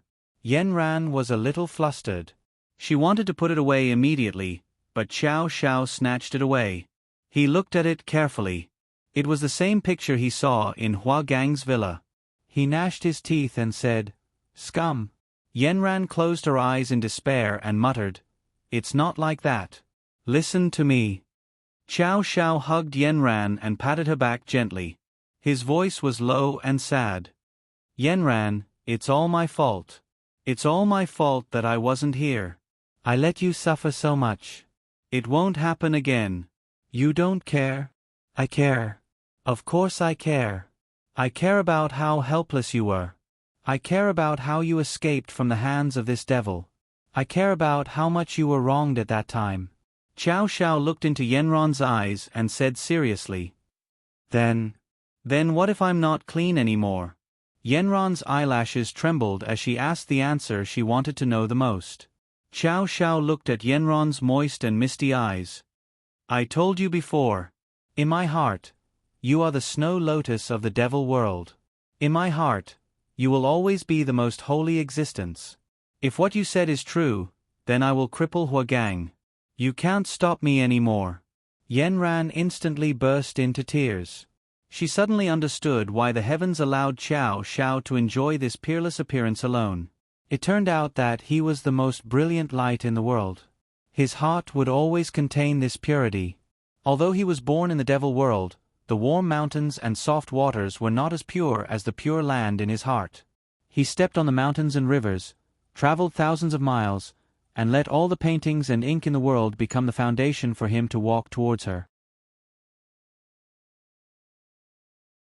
She took the initiative to snuggle into his arms and said faintly, "Chow Shao, how can you be so good? Now you finally know how good I am. However, this photo is too lousy. When we get married in the future, I will set up a studio at home. Next time, I will take the photo for you." Then Chow Shao whispered something in Yanran's ear. Yanran instantly smiled through her tears. "You're looking for a beating again." Yanran's nervousness did not disappear because of Chow Zhao's nonsense. She knew too well the pressure of the higher void stage. She could not help but worry about Chow Shao. She asked Xiao Lu to bring 4 tranquilizer guns.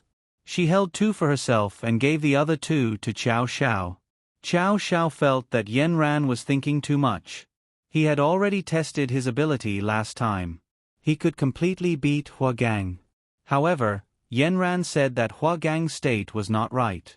She could no longer see his realm clearly. It was better to be careful. Yanran told Chow Shao how to destroy a cultivator's spiritual power. It could be done by directly destroying the Sea of Qi in the cultivator's dantian. Chow Shao regretted it as soon as he heard it. If he had known earlier, he would have destroyed him last time. However, he missed the opportunity. He still had a chance today. Yanran knew that tonight's duel would determine her and Chow Zhao's fate. If Chow Shao won, she would no longer have to worry about the threat of Huagang. If Chow Shao lost, she and Chow Shao would be doomed eternally. Chow Shao did not want Yanran to go with him at night. Yanran had no spiritual power now. What if he could not take care of her? However, Yanran said, "Chow Shao, I have never been a person who can stand behind others. Although you are protecting me now, I don't want to be a little woman. I will not be a burden to you. Let me go. I am also worried about you." Her words made Chow Shao dizzy. The 2 of them were fully prepared. When night fell, they set off for the back of the mountain. At night on the back mountain, the heat of the day had been blown away in the forest. Chow Shao and Huagang stood face to face without greeting each other. The fighting spirit in their eyes had already ignited their rationality. Although they were fighting for Yanran, now it had evolved into a battle of life and death. Huagang had long been demonized. The dogma of cultivators no longer existed in his mind. On the other hand, for Yanran, Chow Shao vowed to destroy Huagang's spiritual power today. The 2 of them directly collided. Very quickly, they were locked in a fierce battle. Chow Shao still used the safest armor to protect himself. He punched out with his most proficient Fa Li. On the other hand, Huagang's body surged with qi. Waves of pressure rushed towards Chow Shao. The 2 of them were unable to get close to each other. After fighting for a while, Chow Shao felt that the pressure on him had increased sharply. Huagang seemed to have changed into a different person. His eyes were bottomless. It was completely impossible for Qiao Xiao to beat him up again. They were evenly matched. Huagang used his hand as a knife. The sound of the golden blade splitting the wind was vigorous and powerful. Qiao Xiao was bare-handed. He dodged and moved around without showing the slightest sign of weakness. Under the god's armor, he handled it with ease. Huagang didn't have any effect after a long battle. He directly formed an incantation. It was the heart demon incantation that he had learned from the book yesterday. His body suddenly emitted a strong aura. Under this aura, Huagang's hair moved without wind. His originally clear eyes were gradually dyed with a touch of madness. This caused Huagang's temperament to change completely. If the Huagang before was considered normal, then the current Huagang was more like a bloodthirsty demon. Huagang activated the heart demon incantation in his body, causing his strength to increase sharply in a short period of time. Qiao Xiao suddenly felt the pressure around him increase sharply. The armor on his body was about to be flattened. Qiao Xiao's flying flame meteor and wind rider were completely ineffective. Before they could get close to Huagang, they were sent flying. Qiao Xiao encountered an unprecedented crisis. It was even more difficult than when he was in the Yin-Yang formation. Yanran saw Qiao Xiao being pressed to the ground from afar. He couldn't even stand up. She raised her gun and aimed at Huagang. However, the tranquilizer bullet was directly sent flying by Huagang's power. Huagang directly took out an invisible rope and fixed Qiao Xiao to the ground. Then, he flew directly towards Yanran. Yanran couldn't dodge in time and was caught by Huagang. Ha ha ha ha. Huagang laughed wildly. You still want to fight with me? One has no spiritual power, and the other is surrounded by devil qi. Aren't you courting death? Qiao Xiao, what else can you do now? Was it you that day? I recognized your fighting style with one glance. You ambushed me when I wasn't prepared. You didn't expect me to profit from a disaster and break through, did you? Huagang beat Qiao Xiao up with every sentence he said. After a while, Qiao Xiao and his armor were about to be buried in the ground. I'll dig a hole for you right now. You can directly bury yourself here. The feng shui here is good. Then, Yanran and I will be in front of you. We'll let you enjoy your goddess's myriad charms before you die.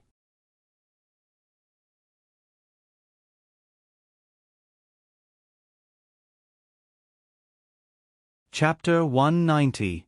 Yanran looked at Qiao Xiao, who was about to be buried under the ground, and her heart ached so much that she couldn't breathe. She ignored the hand on her neck and turned her head with difficulty to Huagang. Let go of Qiao Xiao, and I'll follow you. When Qiao Xiao heard Yanran's words, he roared out, No. This cry of despair shook the heavens and earth, as if the heavens and earth were about to cry for him. At this moment, the night sky began to drizzle. It was no longer a gentle drizzle, but a sharp thread that tore at one's heart and lungs. Huagang smiled proudly. You're finally willing to follow me. It seems like this man is quite important in your heart. But, what right do you have to negotiate with me now? I want you to. He must die. Huagang, think carefully. I'm willing to follow you now, as long as you let him go. If you force me, you'll only get me once. At worst, I'll die. This is a very good deal for you. Yanran stared into Huagang's eyes. Huagang caressed Yanran's face, assessing whether Yanran was telling the truth.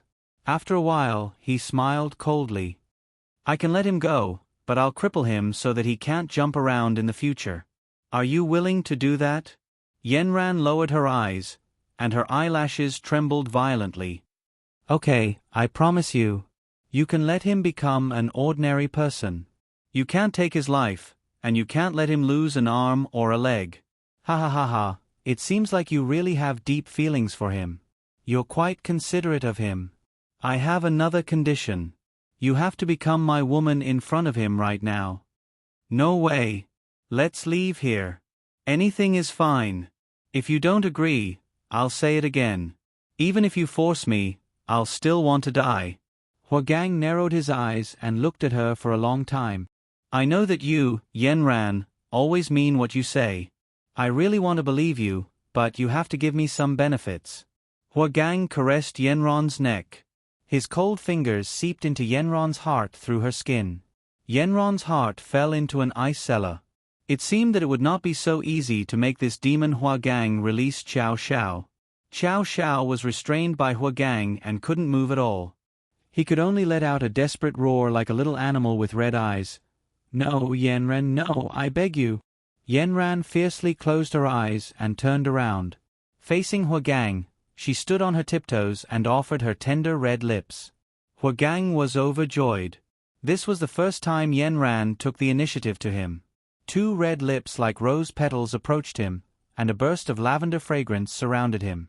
Huagang took a deep breath in intoxication. Without being polite, he immediately hugged Yenran and kissed her crazily. Yenran originally closed her lips and only wanted to touch the water lightly. But how could Huagang let her have her way?